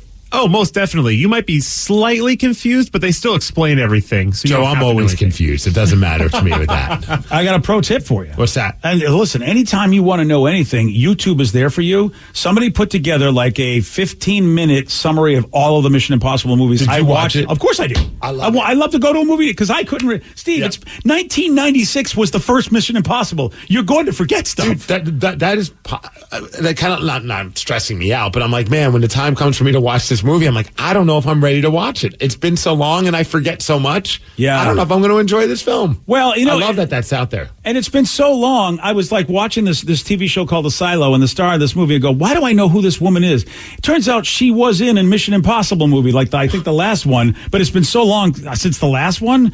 What was it called? Black Ops or No Ops or Fall Off a Building? I'm not, whatever the heck the last one was called. Ghost Protocol was. But that's that's where I know her from. She was in Ghost Protocol or something.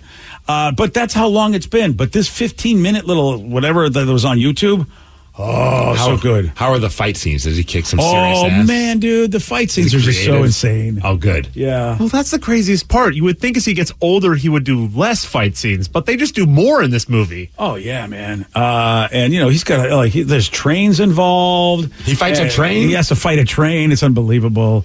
Oh, yeah. Or are we talking in a train in a different kind of way? Oh, no, he's not fighting that guy. Okay. This is not Mission Impossible Human Centipede. or Centipede. I was tracking. Yeah, it's not that. But yes, it's a very good movie, and it seems like they always get better and better and better, which you would think, how could that be possible? Because Tom freaking Cruise is in them. Tom Cruise does. He knows how to make an action movie. I'm sad because I was thinking, would Tom Cruise have the biggest blockbuster of the year 2 years in a row that wasn't going to be a superhero movie?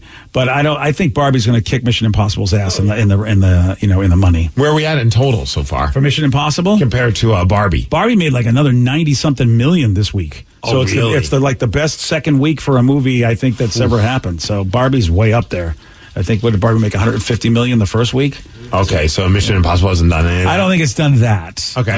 But Vicky, do we know, Danny, Vicky? 56.2 opening weekend. Oh, that's not a lot compared to what Barbie got. And $80 million for a 5-day total. Yeah, it's a good movie though. If you like Top Gun, granted Top Gun had nostalgia and everything, but I mean really it's basically Top Gun without planes. I mean, really, it's got trains. You could just say it's another Mission Impossible. Well, I know. It's not like we don't know what Mission Impossible is. It's been around since the 90s. If he does a race car movie, though, think about it. He did Top Gun, which would be planes. And then, of course, Mission Impossible has a lot of trains. And then if he does a race car movie, it's automobiles. And then he does the circuit. He should join the Fast and the Furious franchise. Yes. They're back. Yes. He should come after them, yeah. Yes. Dude, I would so watch that. I mean, someone's got to go to Tom Cruise and say, we got to figure out a way to get you in this franchise. And he'd say money. Lots of money. Or if he would get to, but they would say, no, Tom, you get to do all your own stunts. That seems to be what he wants to do. You know what I mean? It seems like that's almost more important than the money to that guy. Do you do Fast and the Furious, or do you have him save the Transformers franchise? Oh, wouldn't it be great if Tom was in everything? Tom Cruise and the Autobots, all of a sudden, he's like leading the charge. Yeah. I'm for it. He's the only human that can beat one of these machines. Yeah. He can be the new Indiana Jones. Why not? Have him fight Rocky. Just put him in everything. If Tom Cruise dies, Tom Cruise dies. That's fantastic. So, yeah, Mission Impossible, well worth it. Or, I mean, obviously, if you like other people and you want to wait for it to come to the screen, it'll be worth the watch. And you only have until next year that you're going to get the second one. This is apparently part 1. Oh, so next year's already? Mm-hmm. Part 2, 2024. Oh, Dude, that's good. He did the movie Days of Thunder. A lot of people are saying that's. I forgot about So Days he has of done Thunder. automobiles. So he did it out of order, but you're right. He has done automobiles. Yeah, okay. I forgot all about that too. And somebody said all the Mission Impossible movies are on Paramount, so you can watch them from the beginning. Yeah, the thing is, you have to watch. That's a lot more time than 15 minutes. Yeah, you're gonna need. I was planning on doing chalk that. out some extra time to do that. I did plan on doing it, but then as time ticked down, and I realized, oh my gosh, I didn't get any of these movies in. I didn't have time, so I'll just watch this summary. So there you go. And that's on YouTube somewhere. If you just do like Mission Impossible all segment, recap or whatever. Yeah, they didn't do a previously on Mission Impossible. Wouldn't that be funny? That would be great. Like show up early before the trailers. We'll do a previously on.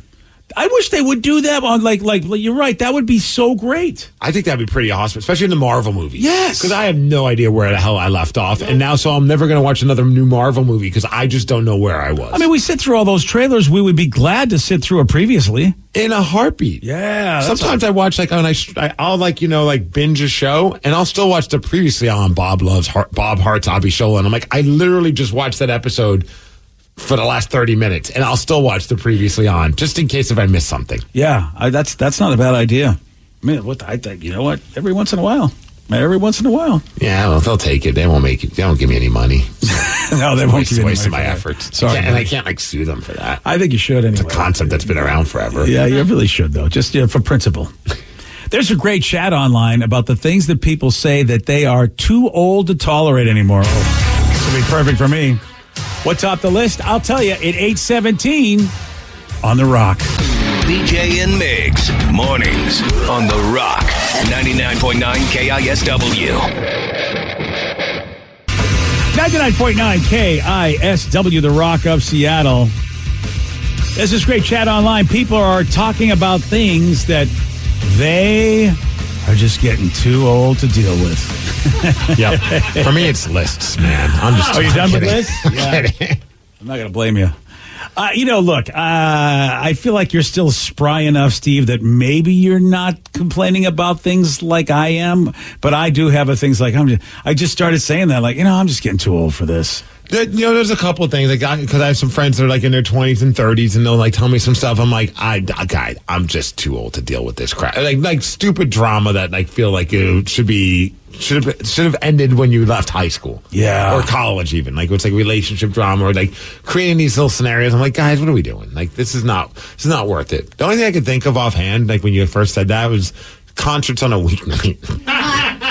Oh, wow. It takes a lot for me to want to go see a concert on a weeknight. You've got to be one of my all-time favorite bands to even consider it now. And I say the same thing, Steve. However, I'm doing 2 concerts this week, like almost back to back. It is back to back, Tuesday and Wednesday night. And I'm like, why did I commit to this? However, I'm very excited to go see them. Well, because one of them is your all-time favorite band. It is. It's The Offspring tomorrow. And that it was basically a tour made for me because he also got Simple Plan and Sum 41. It's like, you can't beat that.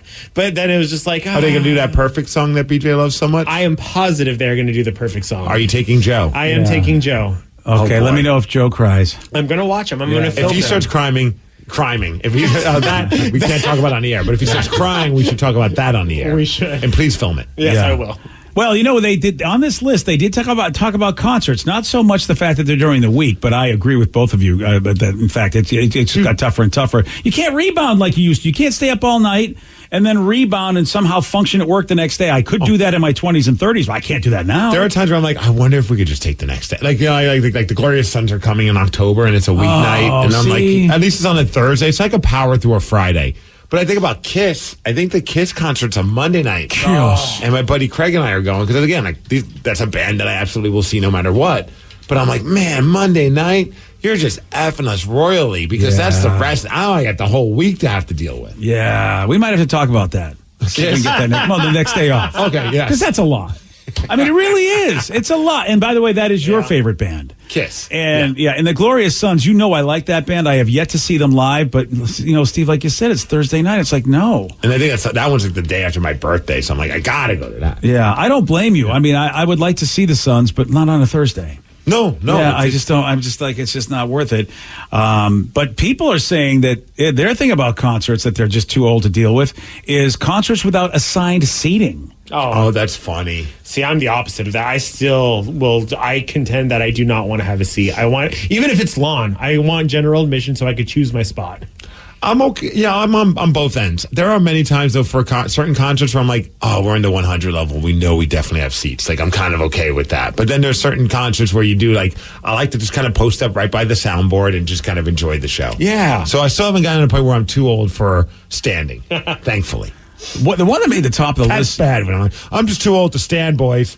Yeah, well, I mean, for how long you want to do it. Sometimes you just want to. You just want to sit. Yeah. When you get to the point, you're like, I would like a seat now. Well, how about this texture said? As I'm getting older, I found that I can't deal with crowded places. I used to go to bars and clubs every weekend in my 20s where you'd barely have room to move. Now I'm in my 30s and it annoys the hell out of me just having to maneuver around a bunch of people. I'm that way with arcades. I used to love all the noise and everything didn't bother me at all. Yep. And now it's just so frenetic and crazy. Like I'll go by Lucky Strike and I'll see like the giant arcade they have in there. And I know the young me would have been, let's go. What's going on with the latest video games? I don't go in. Have you ever walked through a Dave & Buster's? Oh, yeah. Because I recently, not too recently, but that's insanity. I was like less than a year ago, we were trying to get to somewhere, and the best way to get there was just to cut through Dave & Buster's. I think that's where we parked. And it was a sensory overload. Like for those 30 to 45 seconds, I thought my head was going to explode. That's a big thing, too. And then I also thought, man, in my Molly days, I would have loved to have come here. Oh, yeah. Just wait till a couple of years till Tatum knows what video games are, and she's going to love Dave & Buster's. Oh, yeah. That's how Lily, every time I go to Tucson, Dave & Buster's, Dad. And I'm like, God, I have so many tickets there. It's ridiculous. But at least if you're playing, I think it'll be fun. But that's what I'm saying. I think you're going to love it, though. Yeah. When you get there, you're going to be like, yes! But you have to adjust. Oh, yeah. Which I remember, there was no adjusting when I was younger. I lived in arcades and loved them. I remember my dad and I always complaining that my mom hated when we play music, like at any level. She's like, it hurts my ears, it's bugging me. And I'm like, what the hell's wrong with you? And now that I'm older, I don't know if it's a genetic thing or whatever, but my ears start to kind of pop when I hear loud music or go to a loud bar, an arcade. And I'm just like, what is this? What is going on? Now I understand my mom, but this sucks. Why does this happen with those to us? big headphones? I should. Yeah. This isn't fair. It shouldn't happen to us. We didn't ask for this. I just text her, are you guys whining? Suck it up. It's a concert. Wow. This is your first time listeners. That's all we do is whine. Yeah, we whine everything. Come on. And listen, this is the whole list. It's things you're getting too old for. You know what? I'd like to know how old that texter is. That's I would love to know how old that texter is. Because that would be me. That would be my thought too, in like my 20s. And do you have exactly? Oh yeah. Get over it. At least you're going to a show. And do you have a job where you basically just be a zombie at your job? That's the other part. Is like we do. Yeah. Oh, wait, that didn't help. No, we really don't. Yeah, my bad. Sorry. This one here, this next one on the list. Oh, this one here, actually, let me not skip this one. Arguing with other people. That's something I still do. Every day. I do. I know. I never get tired of that. I'm not too old to argue. I guess that's cool. I Either guess on the air or more so than ever, social media. Why doesn't that happen to me like it does everybody else? Apparently, that's on the list of one of the top thing that people are too old to deal with is arguing. Why doesn't that kick in for me so I don't argue anymore? In all fairness, I think you argued more when you were younger. Oh, thanks, man. But you argued all the time. So now you're arguing on the same level of someone who argues a lot. But that to you is still minimal compared to what you used to. Oh, I guess that's a good point, isn't it? You're so starting. I am getting better. Yes. But I'm still annoying. Define annoying. I think my picture is right into the dictionary next to the word, right? I think you pick and choose maybe 1 or 2 arguments a day on social media. It's not as much as you used to. I'm trying better. I'm trying to be better, but yeah, you're right. I just did. Somebody said, I guess it said, one person said on this thing about arguing, it makes me think of Keanu Reeves. He once said he protects his peace by refusing to argue with anyone about anything. He said 1 + 1 = 5. Sure, you're right. Have fun. Yeah, I don't blame him. It's kind of like you. 100% me. I would say I almost want to put it in my social media bio. It's just if you're coming to me to argue with me, you're not going to get a response. I wish I had that because it's not in my brain. My brain doesn't know how to do that. Yeah. Other people can be happy with that. I can't. Do you want to be right or happy? And I'm like, you know what? I can't be happy if I'm not right.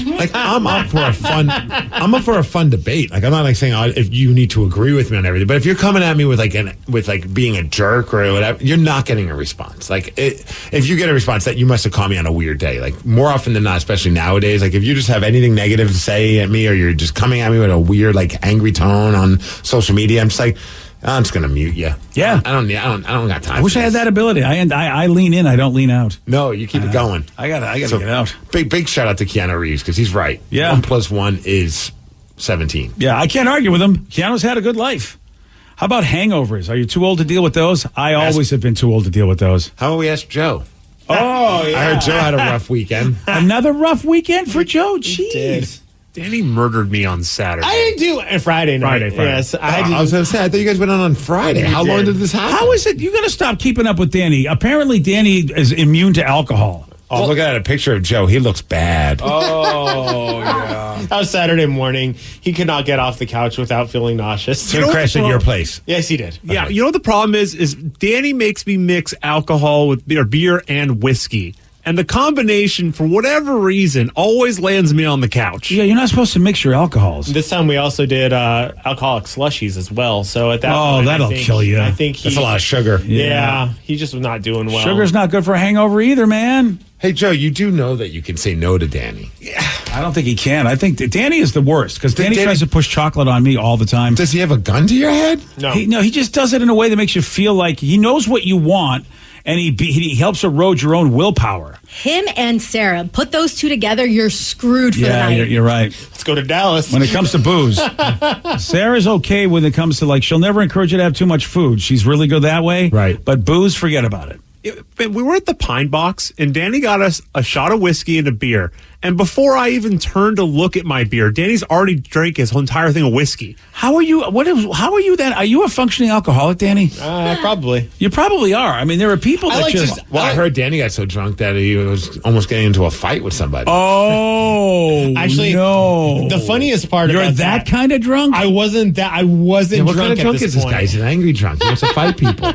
Oh, yeah. Nobody wants that, Danny. I don't need that kind of stress in Dallas. See, this is what I'm going to say. This guy's got cowboy boots and hats. I don't want to fight them. I'm too old to get in fights, except for Friday night. We sat down at this bar in Cap Hill, and I noticed these people are staring at us, and not even trying to hide it. Okay. They're just staring at Joe and I. And I was like, and then I Did you go over to him and say you got a problem? No, the guy pulls out his camera or his phone and starts looking, and I thought they were taking a picture of us without saying any one word to us. So I loudly across the entire we were sitting on the patio. I'm like, "Hey, if you want to take a picture, you could just ask."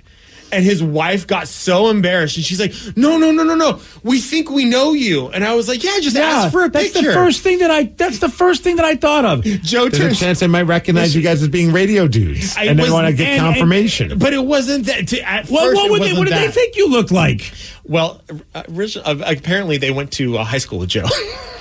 Also, they did recognize. I did recognize Joe. Funny. I can't talk to Danny anymore. I'm very disappointed. Next time, say if you want to see pictures of me, you got to sign up for my OnlyFans. True. Actually, the first thing I thought of is that if somebody's doing weird stuff around me like that, I know that I'm on the radio and we're all over the places. So it's like they probably think they know me from the radio. They might think, so I don't sit. Hey, what are you looking at, bitch? That's not my first response. You should do that though. I mean, what are you doing, Danny? Why are you starting trouble? I also didn't say bitch. I just said you could take a picture. You just ask. Yeah, but I feel like there was tone. There was probably tone. There was probably there tone. Well, you're yelling from across the bar. Of course true. there's tone. Danny, I mean, you're on a semi-successful show. Chances are they might have known you. It turns out they knew Joe for some reason. That's even worse. When it's like, oh, it's our old buddy Joe and his very angry about to punch me friend. So were they looking up pictures to see if that was Joe? Yes. Yeah, because I look a little different than I did back in high school. Yeah. Which Joe never told me. He didn't had to explain that to me, and I was like, but then we made it. We had a great Sure, conversation. you said with curly him. hair. And then Danny grabs a fork, says, I'll cut you, bitches, and put your phone away. Yeah. Actually, I spilled my drink right after that. It was very embarrassing. You really did. My slushy right down the whole table. Okay, so Steve, I want you to know now I am not going to go. I'm not going to go anywhere where there's Danny and alcohol. I'm going to have to avoid this. It's like, what happened to Joe? He can't hold his alcohol. He's got a very violent and angry friend. Yeah. Let's start fighting. You know, life hasn't been good post high school. Ever since he left Mercer Island, man, he's gone downhill. Yeah, that's right. He's hit the mean streets after he left Mercer Island. Take a picture of us if you ask. Friggin' Danny. He was so pissed. Stop drinking, Danny. You are not a nice person when you drink. Oh, I'm the nicest person. I buy everyone drinks. Yeah. Did you buy them drinks to make up for it? No. Yeah. The defense rests. When I say everyone, I mean Joe. Yeah. Okay. Well, there you have it. You know what? I think now I know what I'm too old for. Then go partying and drinking with Danny. I'm very much too old for that. Yeah, I'm not going to. Yeah. I probably will just stay in a hotel room in Dallas. That's what I'm going to do. I was going to say next weekend. Yeah. We're not that far away, BJ. Oh, you're right. It's that close to big convention. Yeah. Oh, yeah. I'm going to be in the hotel room, Danny. Sorry. All right. Yeah. I'll leave it with chocolate. I'll take the chocolate as long as I don't get the fights.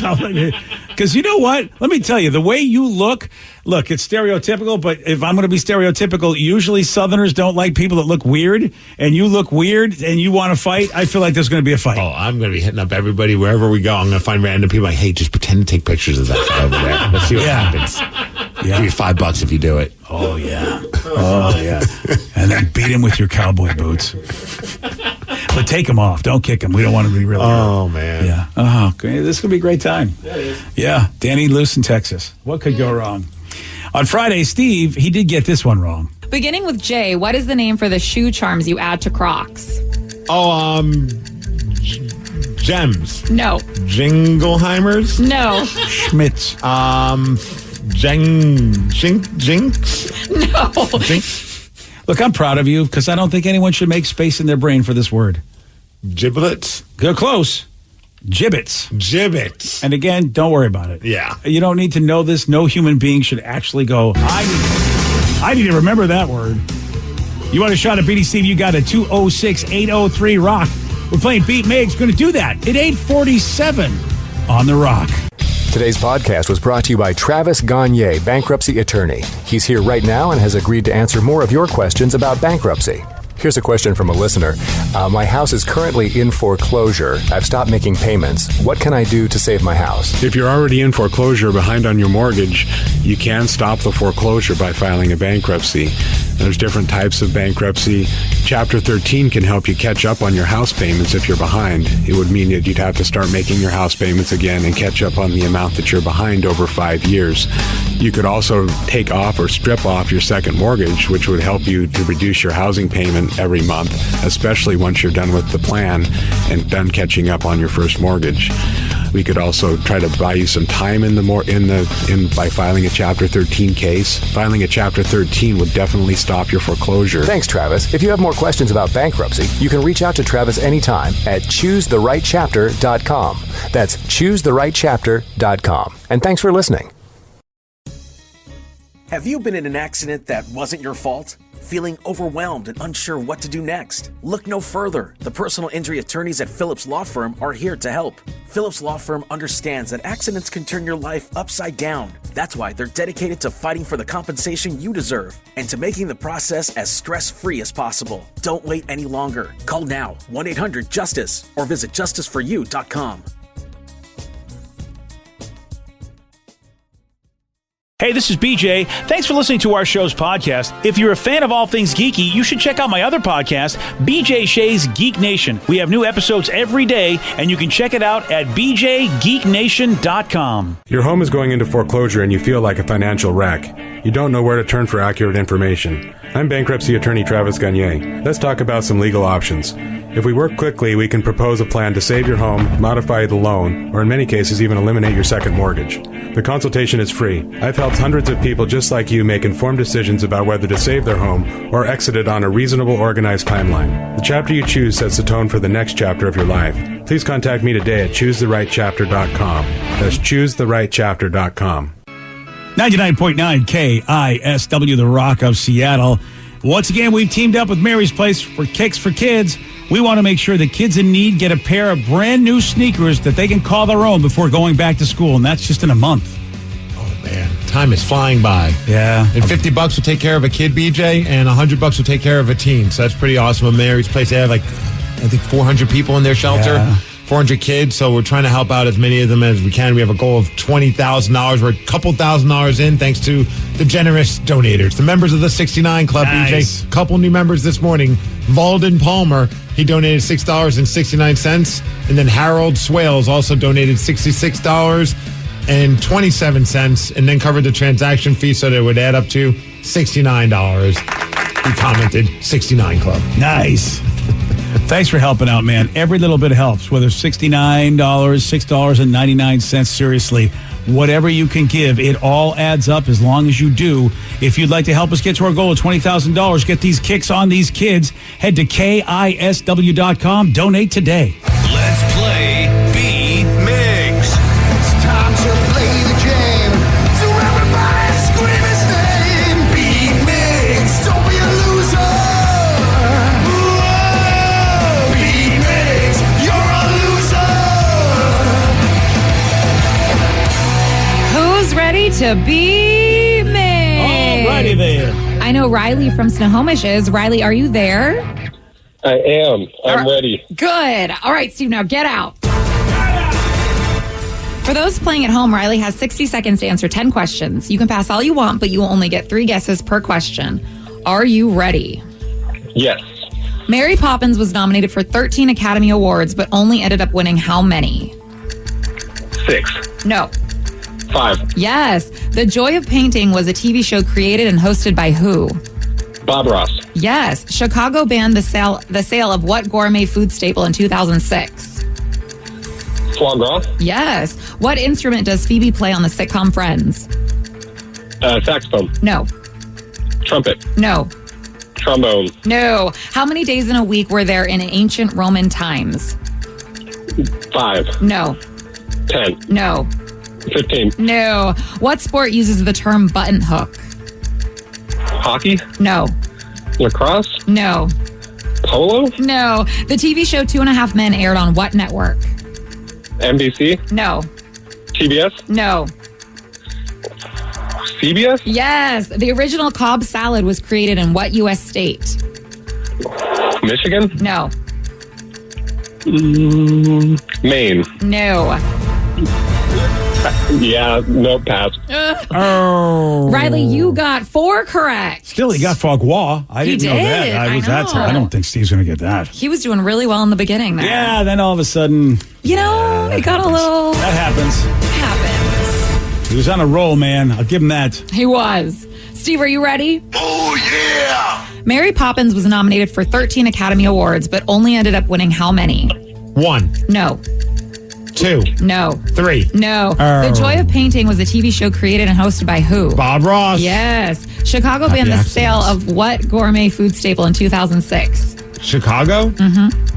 2006. Pizza? No. Oh, Yeah, no. that's That'd be what horrible. they did. Donuts? No. Muffins? You heard the question wrong. sir. What instrument does Phoebe play on the sitcom Friends? Guitar? Yes. How many days in a week were there in ancient Roman times? 5. No. 6. No. 4. No. What sport uses the term button hook? Fishing? No. Bowling? No. Baseball? No. The TV show 2.5 Men aired on what network? NBC? No. CBS? Yes. The original Cobb salad was created in what U.S. state? Oh, Washington? No. Oregon? No. Alaska. No. Oh. What kind of animal is the Toy Story character Rex? He is a dinosaur. Yes. Aquaman is from which city under the sea? Atlantis. Yes. And with that, you get 5 correct, which is a win. Oh, 5 Riley, to 4. so close. Oh, so close. Thanks for having me. All right, no You're problem, welcome. buddy. Calling to play again. Sometimes you got to rapid fire those questions because Steve got to more than Riley did. Yeah. Damn straight. That's what helped. Nice. Yeah, it's a sad day. Riley did get correct. Mary Poppins won 5 out of the 13 Academy Awards they were nominated for. Chicago banned the sale of what gourmet food staple? They banned the sale. Do you think it was Chicago would ban pizza? Well, yeah, like thin crust. Absolutely. Oh, okay, fair enough. And then muffins. Oh. And then muffins, too. For some reason, Chicago. We've had it with these muffins. Well, I kind of went off the rails after that. But yeah, I mean, I don't think deep dish is really pizza, personally. Oh, boy. I think it's delicious, but I don't think it should be called pizza. Agreed. It's kind of like a lasagna. Oh, please. What are Yeah. you guys with this? It's for foie gras. Foie gras. Foie gras. What the hell is that? Is that a duckish? It's duck liver. Yeah. Why'd Fatty they ban duck it? liver. Oh, it's duck Because liver? it's probably disgusting. That's why. It's actually Okay. very cruel to the animal. They like force feed it a bunch of fatty foods so the liver gets nice and fatty, and then obviously you butcher it and you get the fatty liver. Oh, boy. Gross. I hope it's still banned there. How many days in a week Which is were there? funny, as a ancient human, Roman if you just times? force fed me a bunch of fatty food, I'd be like, thank you. Yeah. I do it to myself. Right. Exactly. That's usually Saturday for me. Yeah. How many days in a week were they ancient Roman times? Is it 8? It's 8. Oh. Yes. I was thinking the Beatles song, 8 days a week. I thought maybe that's where they got that from. Yeah, I was on the wrong side of those guesses. Yeah. And button hook is a term used. And you said fishing, right, Steve? Yes. God, that's what I would have guessed. Button hook. It's football. Football. Yeah, it's a play. Oh. I guess. Oh, God, am I dumb? Yeah, you're right. And then the original Cobb salad was created in what that- U.S. state? Is that California? It is. Yeah. You said Washington, Oregon. I thought maybe then That's you where I jumped thought you were to going, Cali, buddy. but Yeah, I decided to go up. you went to Alaska. Yeah. I went up. You went up. Yeah. Well, congratulations on beating Riley, Steve. Yeah, just so close, Riley. Play again, Riley. We'll get this win. We'll show Steve.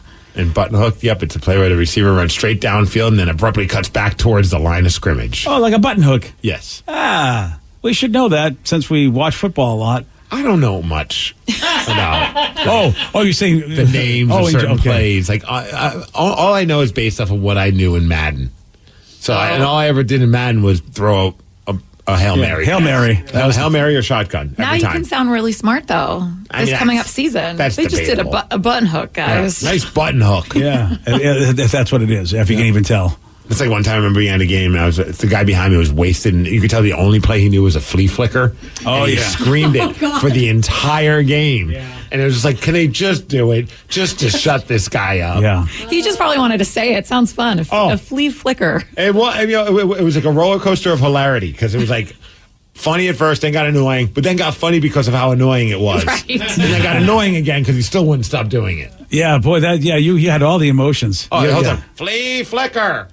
Flea flicker. I'm like, okay, enough already. What is going on? You're the Rain Man for Flea Flicker? What's going on? I'm over like, here? why, do your buddies, are they not annoyed by this?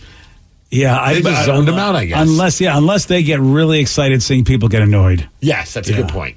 That's what I think. That's the only way I could deal with the Flea Flicker. 4 straight quarters. Oh, Flea flicker. That's a beating. See, you don't have to deal with that in your house. And we're in the 300 level. You know, Russell Wilson's not going to hear you at that time. No one is. And also, don't forget the other team can too, sir. So if you're like, if you could hear them say it, and that was your next play, Yeah. you'd be like, "Shut up! Shut up! Stop saying flea flicker. We're gonna run the damn thing." Hey, we got some big congrats to throw out there. Big congrats to throw out there. Oh, why? There's big news. We know a Hall of Famer. Oh. Yeah, we do. The Radio Hall of Fame, which you and I were once lucky enough to be nominated for. This happened to a very, very good friend of ours and also a great alum here from KISW, The Rock. I just found out today, Bob Rivers, indeed, is an inductee for the Radio That's Hall of awesome. Fame. He Congrats is going to in. Bob.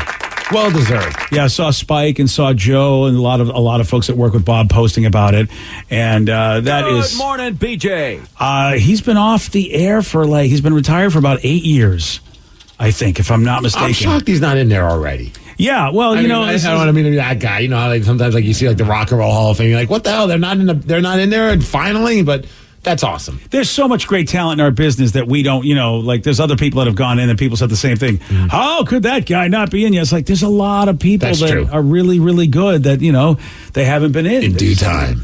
In due time. And so it happened for Bob Rivers. I don't know if it's like baseball where you have to wait a few years, and not be on the radio anymore to get in. I don't know.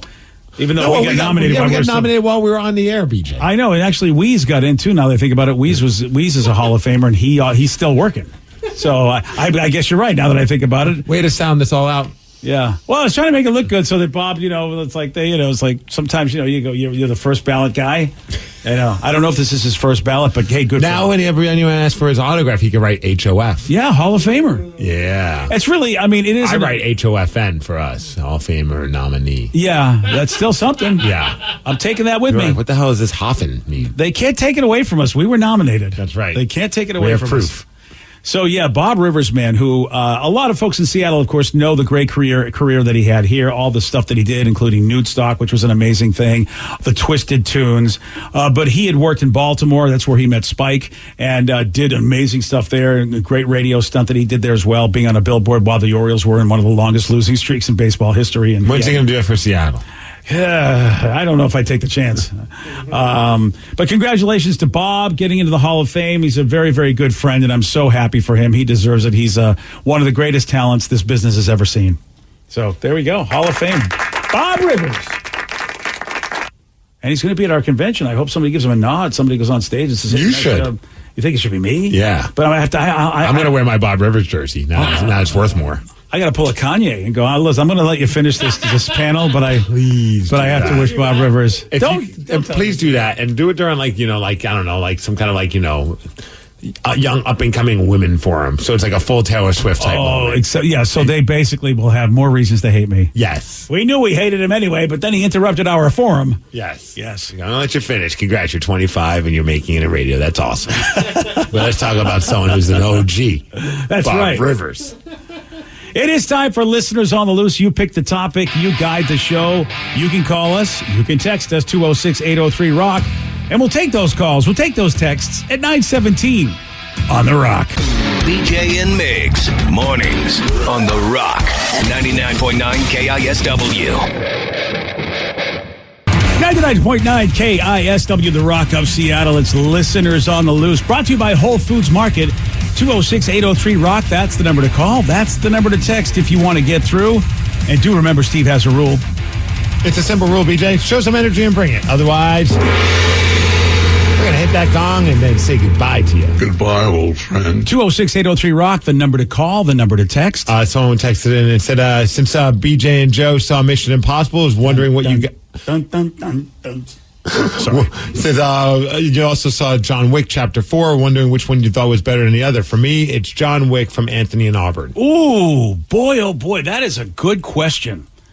Joey D's, where would you put what do you think, John Wick 4 or Mission Impossible 95, whatever that number is? Look, I love the John Wick series and I love Keanu Reeves, but I got to give it to Tom in Mission Impossible. Really? Here's why. The characterizations, they're a little better. There's a little bit better dialogue with the main characters. Dialogue when you're kicking ass.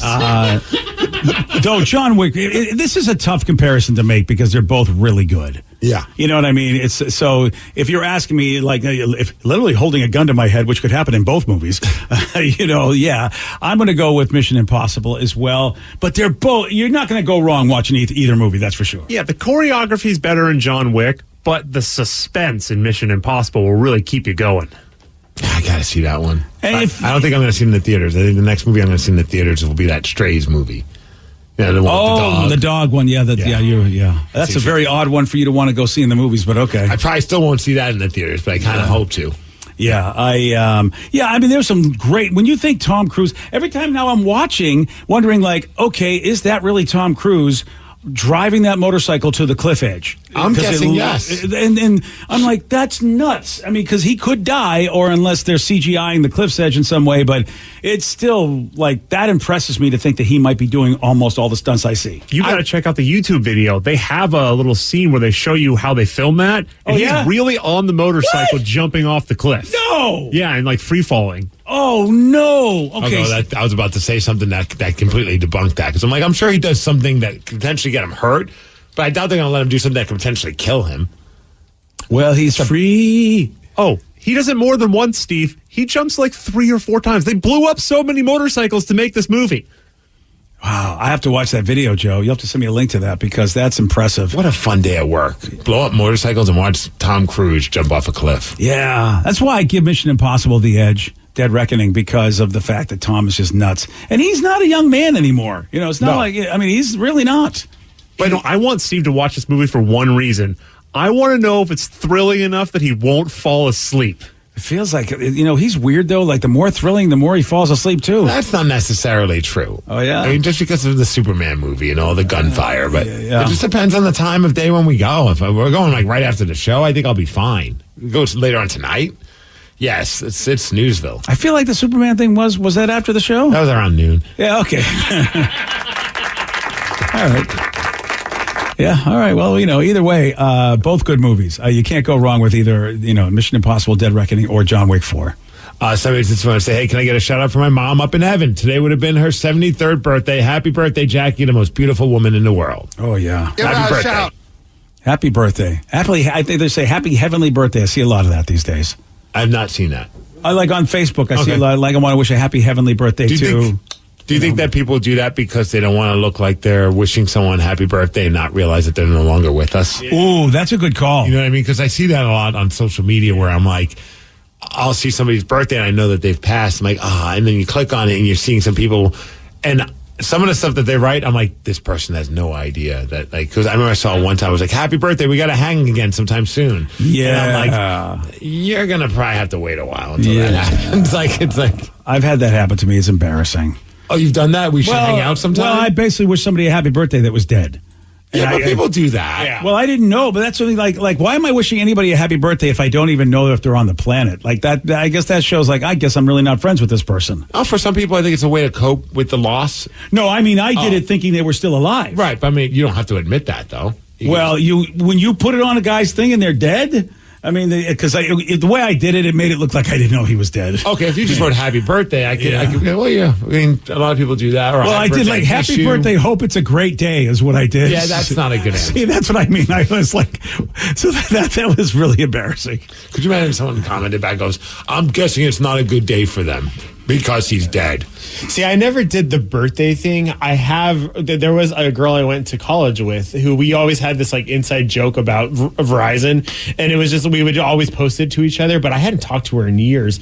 And so she showed up or her Facebook showed up on my timeline. So I decided, I'm going to bring up the joke. So I did. And immediately I had someone DM me from that we went to college with and you know that girl died, right? And I was like, oh, yeah, she passed like 3-4 years ago. And I was like, and then I couldn't take it off. It would for some reason it wouldn't let me delete the post because Facebook knows what's up. Yeah, I was like, what is happening? Yeah, it was so weird. It was like this post cannot be deleted, and I was like, she would have had, or whoever runs the page now has to delete it. Has to delete it. That's kind of odd. Yeah, it was so weird, and I was like, this is okay. I'm not doing this anymore. You're that guy.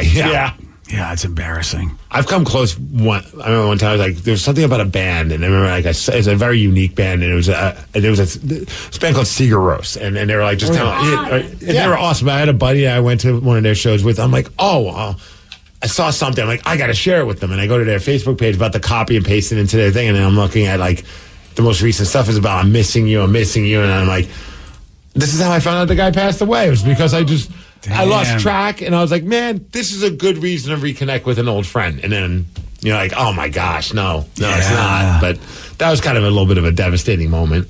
I know, dude. It's like Facebook makes us think we're friends with people who maybe we really aren't.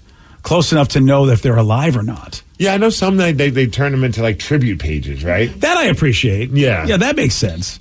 So I think the Heavenly Birthday is, like you said, Steve, probably a way to show that you know they're dead. I'm aware. I still want to write something because it's a. I know for a lot of people that helps them cope with the loss of somebody. I know some people that will constantly write on somebody's page, just talking about what they miss about them. Someone very close, obviously, and that's just a way for them to be able to stay connected with them.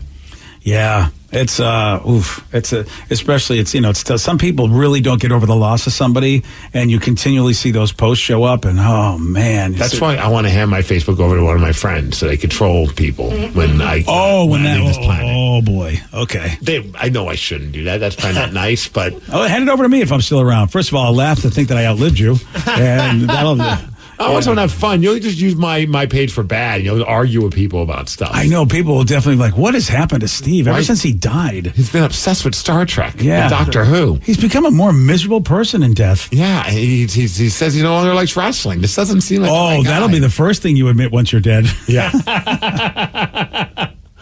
It is listeners on the loose, 206-803-ROCK, the number to call, the number to text. Oh, speaking of wrestling, so I said, hey, Migs, it was good running into you over at Softball City. I had a couple people mention. Hey, did you take somebody down to Softball City? Yeah. The girls are all pretty? There were a lot of they're pretty people out there. I don't know what is Softball City? How do I not know about this? It's the greatest name. It's in Surrey, British Columbia, of all places. Oh, okay. So I went up there for WrestleCore, which is a wrestling promotion. I was supposed to wrestle, but I got hurt recently, so I'm not yet. I got bonked in the head, and it's not worth taking the chance because you never know how long that takes to heal.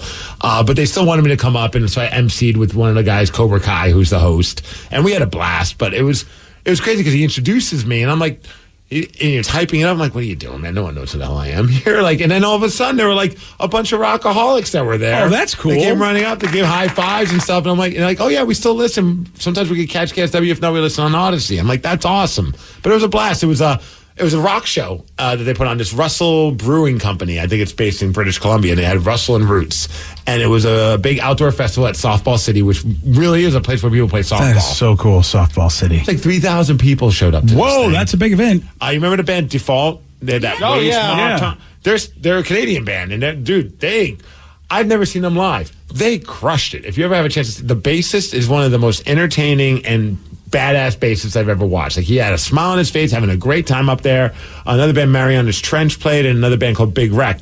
A lot of these bands are very popular in Canada. Yes. Great turnout. Everyone was having great weather, but they had the big stage, and then in between sets, for like the 30 or 40 minutes that it took to set up the next band's gear, there was a wrestling ring right by the stage. Oh. And so we would put on some wrestling shows, and it was fun because most of the people there weren't wrestling fans. So at first they're like, what the hell am I watching? Especially like the kids. And then by the end of it, these kids are up against the ring, just banging the mat, cheering on the wrestlers, having a good time. And it was cool. But there was one place, I'm kicking myself I didn't go buy their hat. There was a barbecue place that was one of the food trucks, and they had a hat that said Limp Brisket. Oh, that was so you. How did you not get that? I had every intention of buying it. I talked myself out of it. And then as I was driving back, crossing that border that took forever, even at 10:30 at night, which was ridiculous. And I thought, why didn't I buy that? I've made so many dumb, impulsive decisions. Yeah, that was the one. Money. This would have cost me like 20 or something bucks. Was it a red hat? Yes. Yeah, okay then. Yeah, you really made a mistake. Well, especially because we're going to Dallas, too. You could have had a Limp Brisket hat. Yeah, and it would have been even funnier because you're vegan. And then people that's what I thought. Yeah. Yeah, because there was a plant-based food truck that I got food from. I thought it would have been hilarious if I bought the Limp Brisket hat and then went over there and bought something from them. Should have done it. They'd be like, get out. I wonder if they got an online presence, if you can somehow save your life and get it. Oh, man. Gotta get it quick, though, if you're going to try to bring it to Dallas. And I'm mad because they had like a DJ from one of the Vancouver stations, the Fox, up there, and they gave him one for free, and he talked about it up on the stage. Boy, look at this! You got wrecked in every way. I was so jealous. Yeah, Limp Brisket. Limp Brisket's so good. What a great play on. I know, and you are you're such a biscuit fan. So I know. Steve, when you need financial advice, next time just text me and ask me if you should have bought it, and I would have said yes, and you would have convinced you. That is so weird that was your mind was like, I don't think I should do this. Right. Of all the things you buy. Like, that was where I drew the line. I can't believe you drew the line there. I feel like you should have drawn the line in so many other decisions you've made. I could think of like several in the last month. I honestly, here's what I'm going to tell you. I think the throwback jersey, not as cool as Limp Brisket. If you had to choose one or the other. And one's a lot cheaper. I know. So for a lot of... And it's the Canadian-U.S. currency exchange. They probably would have paid you to take it. That's what I'm saying. Oh, this is... I could have put on $5 American. They'd be like, give it to us. Unbelievable. All right, well... I don't even know the name of the food but truck. You said you got bonked on the head and you're still recovering. That's a good point. That's what it is. That proves I'm not recovered yet. No, you're not ready yet. Yep, I was making rational decisions. Yeah. We know you're not ready yet. You pick the topic, you guide the show. It's Listeners on the Loose. Call us, text us, 206-803-ROCK. We'll take your calls, we'll take your texts. Do that at 9:34 on The Rock. BJ and Migs, mornings on The Rock, 99.9 KISW. 99.9 KISW, The Rock of Seattle. It's Listeners on the Loose. 206-803-ROCK, the number to call, the number to text. Oh, yeah, some food texts, guys. We haven't got a lot of those today, have we? I don't feel like any, no. Yeah, I feel like what do you do? Come on. We've been slacking. Well, First person says, I was at the Good Guys show at the fair, and the lumberjack popcorn was there. And Migs, you are right. That was the best kettle corn popcorn I've ever had. That's right. Today's Monday, Danny. Yeah. Vicky. Vicky doesn't know about this, but supposedly there was going to be some in studio. I mean, there was somebody that was really close to lumberjack popcorn, could have made it happen. You're right. And there was one person that failed all of you. Who was that? Person's name is Tatum. Tatum was responsible for getting us lumber. What did that little Tatum do? I feel like she could have other helpers. What did she do? We had intentions of going to the Tacoma Farmers Market yesterday over by Ruston because we like going there and it's a lot of fun. And last time we got the lumberjack popcorn, it was there. So I was like, awesome. I'm coming in with bags. This is going to be great. I forgot all about this. Oh, what did Tatum do? She decided to take a nap in the middle of the day, and she didn't wake up in time where we would have not been able to get to the farmers market in time. It is tough when a kid naps. You don't want to disturb that. Yeah. As parents of a kid that doesn't take a lot of naps, when she takes them, you let her have them because that gives us a break. Yeah. Yeah. So, boy, I really can let you off the hook for that one. Okay, good. Phew.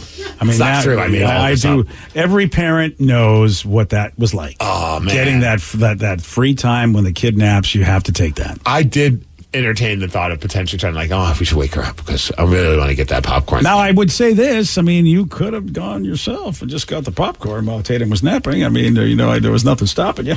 Yeah, television. I got to watch some of my own shows because she was. Well, you know what? I can't argue with that either. I mean, really, you know what? Yeah, getting the freedom of the TV is also a nice thing. Oh, we got a nice text or a Facebook message from a guy by the name of Paul because he heard us talking about his Hawaiian Shave Ice place. Oh, okay. He owns Ono Ice Shack Hawaiian Shave Ice, which is the spot in downtown Puyallup on Pioneer Ave. And we were talking about that, and he said a neighbor, it's a neighborhood popped in yesterday and said they heard you guys on the show talking about a shave ice stand in Puyallup, saying it's the real deal. And they described the business, and it was pretty much our business. And then I went to his page, and yep, it's exactly that spot. Oh, congratulations, Paul. Good biz. So, Ono Ice Shack, Hawaiian Shave Ice. He says anytime you guys swing by, let me know. I'll hook you up with some free shave ice. Aww. Oh, look at that. That's nice of him. And if you happen to have any lumberjack popcorn over there, Paul, make sure you get us a bag of that, too. Paul, grab the popcorn. Let us know. We'll double dip. We're coming down. Have him do all the work. He has a picture of their shave ice. Oh, that does look good. It's pretty awesome, That's right? That's really good looking shave ice. Yeah. Whoa. Pretty sick. Yeah, I don't even know what the flavor is on the right, but it looks like a berryish flavor. Yeah, they have all different flavors. Yeah. I got to find now the their menu. I like the look of the truck. It's all very legit. Oh yeah, dude! It feels like you're taking a little bit of a detour in Hawaii, but you're in Puyallup. Yeah. Yeah, you pick your size, which the large is tremendous. I think people do say that, too. They say that Puyallup is Washington's Hawaii, don't they? I feel like it. Yeah, they really do. I walk around with a lay around my neck all the time. Right, if you want to, that's your own personal business, but you go ahead. They even have set stuff, you can do different types of combos and all that. Look at you. Look at them. They got everything for you. Hell yeah, man. They even have steps. They have step 1 all the way to step 3 in order to figure this out. Well, yeah, you don't know if you want vanilla ice cream in there, if you just wanted to be a shave ice. I can get vanilla ice cream in there? Yeah. Oh, yes. That's what I'm saying. I didn't know they do that with shave ice. I never had that option. We legit talked about that. I said, yeah, you can, if you want, you can get ice cream. We didn't do that part because of dairy. But you said that to me? We said it on the air. Oh, well, you know what? I was like, Vicky, don't you remember? But she wasn't even here for that conversation. I think I was also not here for that conversation, apparently, even though I was here. One of their flavors is tiger's blood. Oh, for you Charlie Sheen fans. That's great. I love that. That's fantastic. Yeah, so that's, again, Ono Ice Shack over in Puyallup. You'll see it. Well, congratulations, man. Good stuff. Hope that business becomes so amazing that people are like, you know what, maybe you should brick and mortar yourself in different places. Yeah, that'd be cool. Kind of cool. Yeah. I don't know, though. Is wintertime a crazy time for shave ice, though? Is ice cream good every time of year? Great answer. Yeah. I'm going to say, why not? You're not wrong. You are right, though. There is something about shave ice that makes you feel like it's a summer thing. Yeah, because it's cold. Yeah, well, and ice cream is too, but for some reason, maybe it's just the ice, like it's more ice than cream. It is fun watching. There's no cream, actually, some of it. They put like a big ass block of ice, and it's fun to watch, like the process. They have like a machine. Oh, you get to watch them do it. Oh, hell yeah. Oh, I don't think I've ever seen it made. It's a truck, man. You could, well, I mean, yeah, if you're nosy like me, you can watch them do it. Oh, so you peek in where you're kind of look around the corner? Yeah, I have binoculars, and I'm in the bathroom while watching. No, it's just I'm just standing right there. Well, at least now I know that I can bring my binoculars and be fine. It's not like they're like no pictures. You can't look at what we're doing. Well, I never look inside, I guess, because I feel like that's their place. Oh, they have like the whole like back part is open. That way they can hand like the orders. Oh, so you can really all right. Yeah. Because I do like to look at how things are done. I feel like you're on the Food Network. Yeah, that's what I like about it. But you never know if you're like looking like a creep. Yeah, I didn't get that vibe. I think they were okay with it. I always get that vibe when people see me and they think, you're kind of creepy. Get out of here, kid. Oh, that'd be funny if he messages now. He goes, oh, you were that guy. Yeah, you're not welcome. Yeah, you were kind of looking at us very weird, licking your lips. We don't like that, sir. More food texts. Okay, it is listeners on the loose. Someone said, hey, I was driving when you were talking about this, but this is going back to the whole blueberry muffins and then talking about the pecking order of berries. You love berries, but your favorite muffin, you love, was it raspberries and blackberries or other way around? Blackberry at number 1. Yes. Number 2, raspberries. Yes. Distant number 3 is a blueberry. And yet you love blueberry muffins as your favorite muffin. Yes. Okay, so what does this texter want to say about your very bizarre and I think slightly hypocritical way of putting blueberries They said, down? look, if there weren't muffins and pancakes, nobody would eat blueberries. By themselves, they're the least flavorful berry out there. Period. End of story to the dog-hating BJ. Yep. I can't, I'm not, I haven't done a taste test to know if they're the least flavorful berry, but I want to know then why do they put it in muffins over everything else? Probably because of the size. I don't know. The size matters. Or because you can sugar them and they add a lot more like sweetness. Well, you can do that to any berry then. It's like, I don't understand. Maybe they're cheaper than blackberries. Okay, that might be the only There thing. you go. They could be cheaper. They could just be like, we got a crap ton of these blueberries. I love What are we doing? blueberry flavored stuff though. Oh, I dude, love blueberry pancakes, waffles. Blueberry yogurt? Yeah. I mean, and I also like having just blueberries. How do you feel then about eating just blackberries? Well, I didn't say I hated blackberries. I just thought you were weird. I thought it was weird that you love blackberries over blueberries, but you love blueberry muffins. I just couldn't. My brain was having a hard time with that. Well, because we found out that there's no blackberry muffins you can just buy at a store. Well, why not? Why did they're blackberry awesome on their own? They don't need a muffin. Oh, they don't need a muffin. All right, well, fair enough. Blueberries need a muffin to be good. I mean, chocolate chips are awesome on their own, but they still give them a muffin. I just don't understand the logic of this conversation at all. Maybe some things just don't have logic. You're probably right. This is why it hurts my head. I did find out that strawberries and blueberries are cheaper because it's easier to ship those. So that's probably why the popularity of blueberry muffins and blueberry pancakes came along. Okay, then. Okay. Oh, but nothing better than a fresh blackberry, I tell you. I think, I got to tell you something. I know they're good. Yeah. I think there's a lot better than a fresh blackberry, okay? I mean, there's a romantic evening. There's a wonderful dessert that might be like completely 100% sugar. I would argue for me a no-name cake is so much better than a fresh blackberry. For me. Huh. Yeah, I think I'd take a bowl of fresh blackberries over a no-name cake. Oh, I would take a bowl of no-name cakes over, well, probably, then I would be sick, but I would take them. Okay, fair. Yeah, fair enough. More questions or comments about food. Oh, this is so surprising on our show. Once we started talking about food, people wanted to talk about it. It is listeners on the loose, 206-803-ROCK. Call us, text us. So I always enjoy listening to Conan O'Brien's podcast. I was wondering if you heard where he talked about what he would have for his final meal. It's pretty funny. Yeah, Conan O'Brien's podcast, I have to say, is, and I only listen to it because of the people he has on it, but I find that he does a really great job with improv back and forth, even better than his interviewing.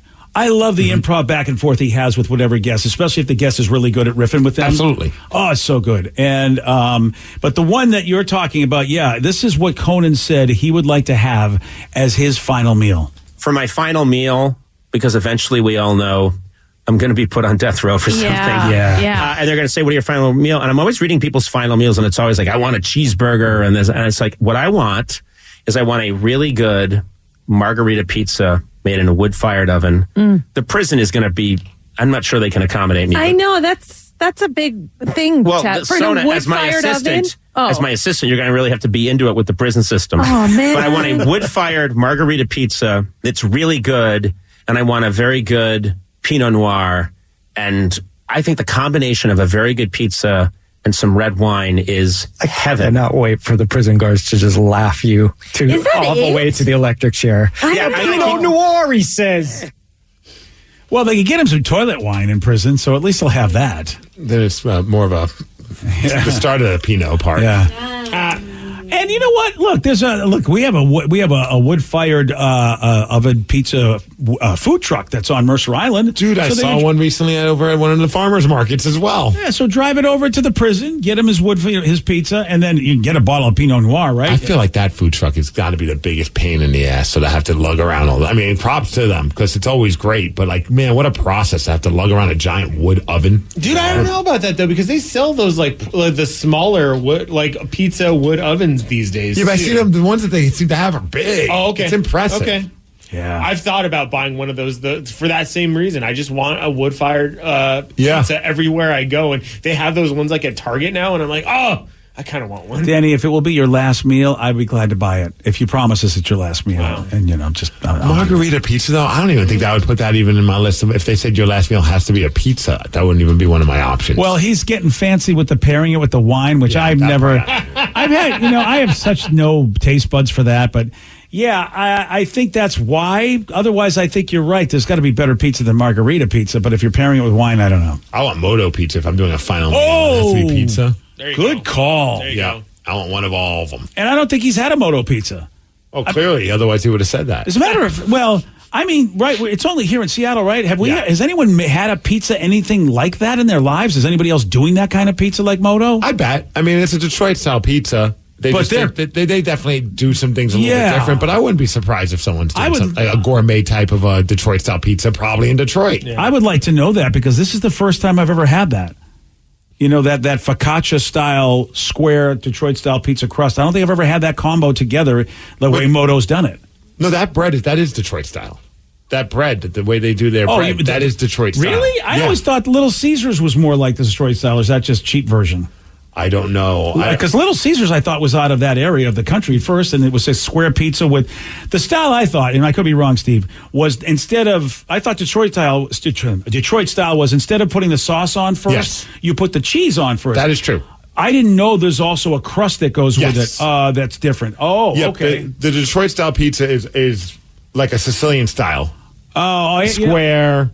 Yeah, doughy. I'm seeing that crust. Okay. Moto's not, don't get me wrong. Moto's the best pizza I've ever had. I love that place, man. But they're not like reinventing the wheel when it comes to how they do the crust. I'm going to have to try regular Detroit-style pizza then, because I really felt like that Moto did something really special with their crust as opposed to what I thought was just regular Detroit-style. I just think whatever the ingredients that they use or how they cook it or how they make it, they just do it really well. So good. But yeah, that's a Detroit-style pizza. All right, I got to try me some Detroit. I got to try other ones. I'm on a mission now. Okay. I got to do it. If I can learn to say Detroit-style, that'll be great. Otherwise, I'm going to have a hard time ordering this pizza. All right, we got a big question that has to be answered. It has nothing to do with pizza crust, but has everything to do with Ryan Castle and tennis balls. What do they have in common? I'll tell you at 9:50 on The Rock. BJ and Migs, mornings on The Rock, 99.9 KISW. And now, the Ryan Castle question of the day. What do Ryan Castle and tennis balls have in common? Fuzzy. That's true. There you go. If someone says Steve likes both of their fuzzy, other word. Both are stress relievers when you squeeze them. Okay. And dogs love both. Brother, you can give me a squeeze anytime. Get over here. Too tight. Okay, wow. All right, so there was a recent poll, and people, because of this poll, are debating the color of standard tennis balls online. I didn't realize this, but I guess tennis balls were originally white, but were switched to yellowish and green in 1972 so they'd show up better on TV. I didn't realize that's why they did that. Well, it must be nice to have the kind of time to argue about something like that, BJ. Yes, it is. I'm not shocked, though. It's the internet. You can put anything up there, people will argue. Aren't they green? Well, people are saying that they're yellow. That's the argument. It's like, what color are they? Are they yellow or are they green? Even though they are a yellow-green. That's the whole idea. But people somehow want to say they want to pick one or the other. Now I'm really confused because I'm looking at it now. I see yellow. Oh, I see Yanni. I remarkably still do not care. Laurel. Yeah. You know what? There it is. You know, you're the one that really has got the better life. Laurel. But does he have the better 12-pack? Well, tune in and find out next. Laurel. BJ and Migs. Mornings on The Rock 99.9 KISW. Today's podcast was brought to you by Travis Gagne, bankruptcy attorney. He's here right now and has agreed to answer more of your questions about bankruptcy. Here's another question from a listener. I have a mountain of credit card bills and consumer debt. Can I still keep my house if I file bankruptcy? Yes, you almost always can keep your home and your house, your car in a bankruptcy. Depending on what type of bankruptcy you file, would depend on whether or not, for example, you can keep your vehicles if you have payments on them still. You can almost always keep your home if you're current on the payments on your home, even in full bankruptcy. In Chapter 13, you can also keep those items.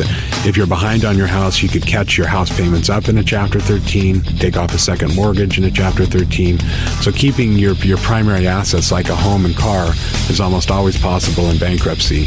Thanks, Travis. If you have more questions about bankruptcy, you can reach out to Travis anytime at choosetherightchapter.com. That's choosetherightchapter.com. And thanks for listening.